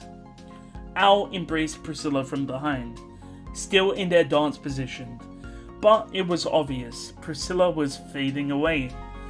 At the top of the wall, amidst the morning mist, Subaru gazed at Priscilla. Subaru called Priscilla's name, and Priscilla says that she was trapped in an alternative dimension, and the way out was to burn it to cinders. Subaru made a voice, and from that Priscilla knew he understood the situation. In exchange for Priscilla's life, she had returned from the alternative dimension. She was the same as Ugard Wallachia. The reason why her figure was being pierced by the light was Priscilla Barriel was an undead. Al swears, saying, "What are you on about?" Al says he's wrong, and then calls to Subaru. Subaru trembles, telling Priscilla not to worry. Subaru lifted his head and shifted his gaze towards the banister. Since the great disaster ended, he got rid of the package of poison. The quickest way to die would be to jump off. However, Priscilla tells him to stop. Subaru says why, saying he has no reason to, and once again Priscilla says to stop. Subaru was about to jump over the banister. He prepared himself to challenge the great disaster again. Priscilla then states that the authorities possessed by Subaru and Al can change even fate. However, Priscilla says regardless if they can change fate, some people's desire cannot be changed. Subaru says, "What the hell are you saying?" Saying it isn't the time for it. Once again, Priscilla calls Subaru's name. We can see that Subaru's nails are chipped off. His fingers are bleeding as he grabs onto the banister.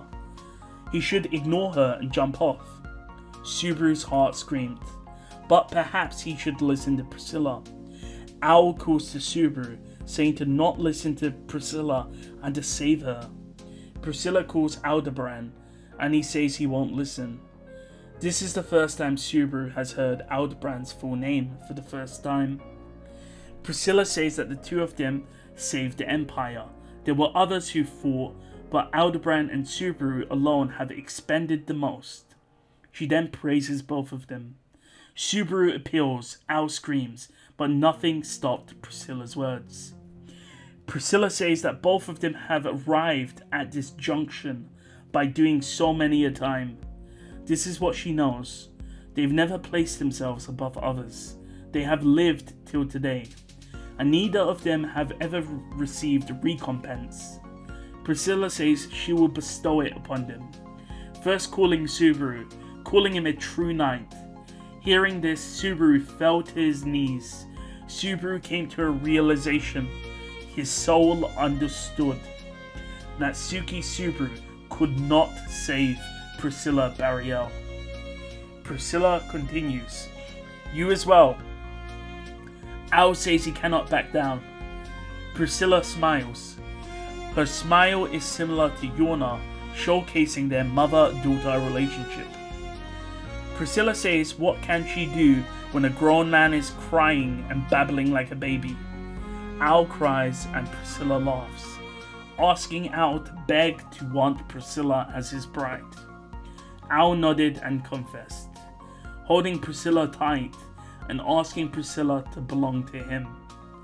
You could see clearer that this was in fact a confession of love. With all the affection packed into his body, the man conveyed his love to the woman in his arms. Priscilla, hearing that, her crimson eyes flickered. Look at that. It is mine victory again, she says. So for those wondering, in Arc 3, the future trial, we see this quote from Priscilla where she goes, look at that, it's my victory again. So this is that future trial quote. It's slightly different, but it's like 95% the same. Priscilla's expression went back to normal, showcasing a triumphant smile, her radiance scorching the eyes of all. Priscilla tells them to remember the heroic reveries they carry out on their backs to challenge fate. They will from here on bear the wounds of many, share their pain, crying in their steads. The people they meet may not even be virtuous or upright. There will be days they cannot accept themselves, nights where they'll bend the knee, mornings where they cannot stand. They will see the sides of many people and make many mistakes, but regardless of everything, know that they were praised by the perfect woman, Priscilla Bariel.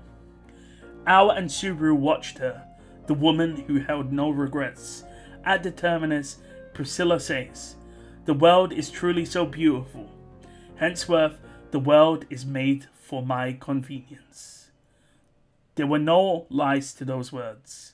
She was loved by the world and returned even more love back to the world. Extolled as the Sun Princess, having lived her life in a manner becoming of a flame, was Priscilla Bariel. Amongst the candidates of the royal kingdom of Lagunica, she was the first to drop out. And with that, the chapter ends. What a banger chapter, and that ends up Arc 8. And there is a hidden chapter, which I'm going to go over now.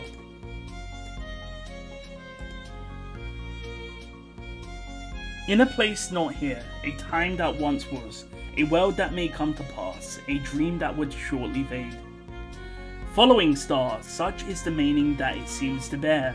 Despite shining the brightest, is it still given that name? Do you not believe that the name befits you despite carrying all of your expectations and then betraying them? The woman saying this had white hair and black eyes, the witch of greed. She smiled, but she had no emotions. She says it's vexing, since it's a flaw in her personality. However, she says her body can be used for warmth. Why must love fade, she says. Her comment killed the question he was going to ask. Maybe it was because she didn't wish to be questioned. She asks why love fades. Why doesn't the radiance stay? An obsession that never dims. Are those things not called love? The blade of words aloft repeated that act many times, not caring for the blood flowing from the remains. Repeated that act hundreds, thousands, millions of times. You have expended yourself. You have betrayed our expectations, she says. He knew he would be blamed. In fact, he welcomed it. He wanted someone to guarantee a connection. He was someone that turned away and turned against wrath. He turned against lust. He turned against gluttony. He turned against pride. He turned against sloth. And finally, he turned against envy. You are greed. A matter, of course, it is not. For it is I who made you like so. Most people would turn their eyes. But for those born and raised in it, there was a sole possibility. And if there's a possibility, she says, will you pick it up no matter what? Why shall we have expectations for you when you betrayed our expectations? What do you have? What do you say? I'm not condemning you. I'm asking a question, she says. Echidna raises her arms. She says that if he continues, she can even offer her body to him. Why must love fade, she states. This time it was clear that it was rejection. The role he was expected to play, the process he had to carry out were included. He had to practice until he got it right. Hundreds, thousands, tens of thousands, hundreds of millions. He states even if it's beyond the realm of a billion, he can reach it. He would continue to challenge it as long as there was a possibility. By doing so, without fail, he would achieve it. He being reduced to a following star. I, no matter what, will definitely kill you, he says. The witch was not happy or sad. Words of consolation would be provided before his heat would fade. The witch began to speak. Your luck was, no. Revising the words she had and was about to say, the witch continued. Words most appropriate to comfort the following star, to comfort his fate. Those words were, Natsuki Subaru has failed you. And with that, the chapter ends. Now, I'm going to be honest, apart from me muffling up some of the words, because I've been reading this for like 3 hours straight, this is quite a confusing chapter, but it seems like Aldebaran is a creation of Echidna, and Aldebaran has a purpose, but he's going against his expectations. And essentially, Al has a small probability of beating Echidna, and that's the reason why he says, even if it's a billion tries, I can reach it. And then when he fails, Echidna starts with Al's catchphrase, you know, your stars are bad. But what she does is, apparently this is like a Japanese thing. Again, check Ice's translation on this, he sort of goes over it. If you rearrange like your stars are bad, or you write it a bit differently, it comes up as Natsuki Subaru has failed you. So again, more connection between Al and Subaru.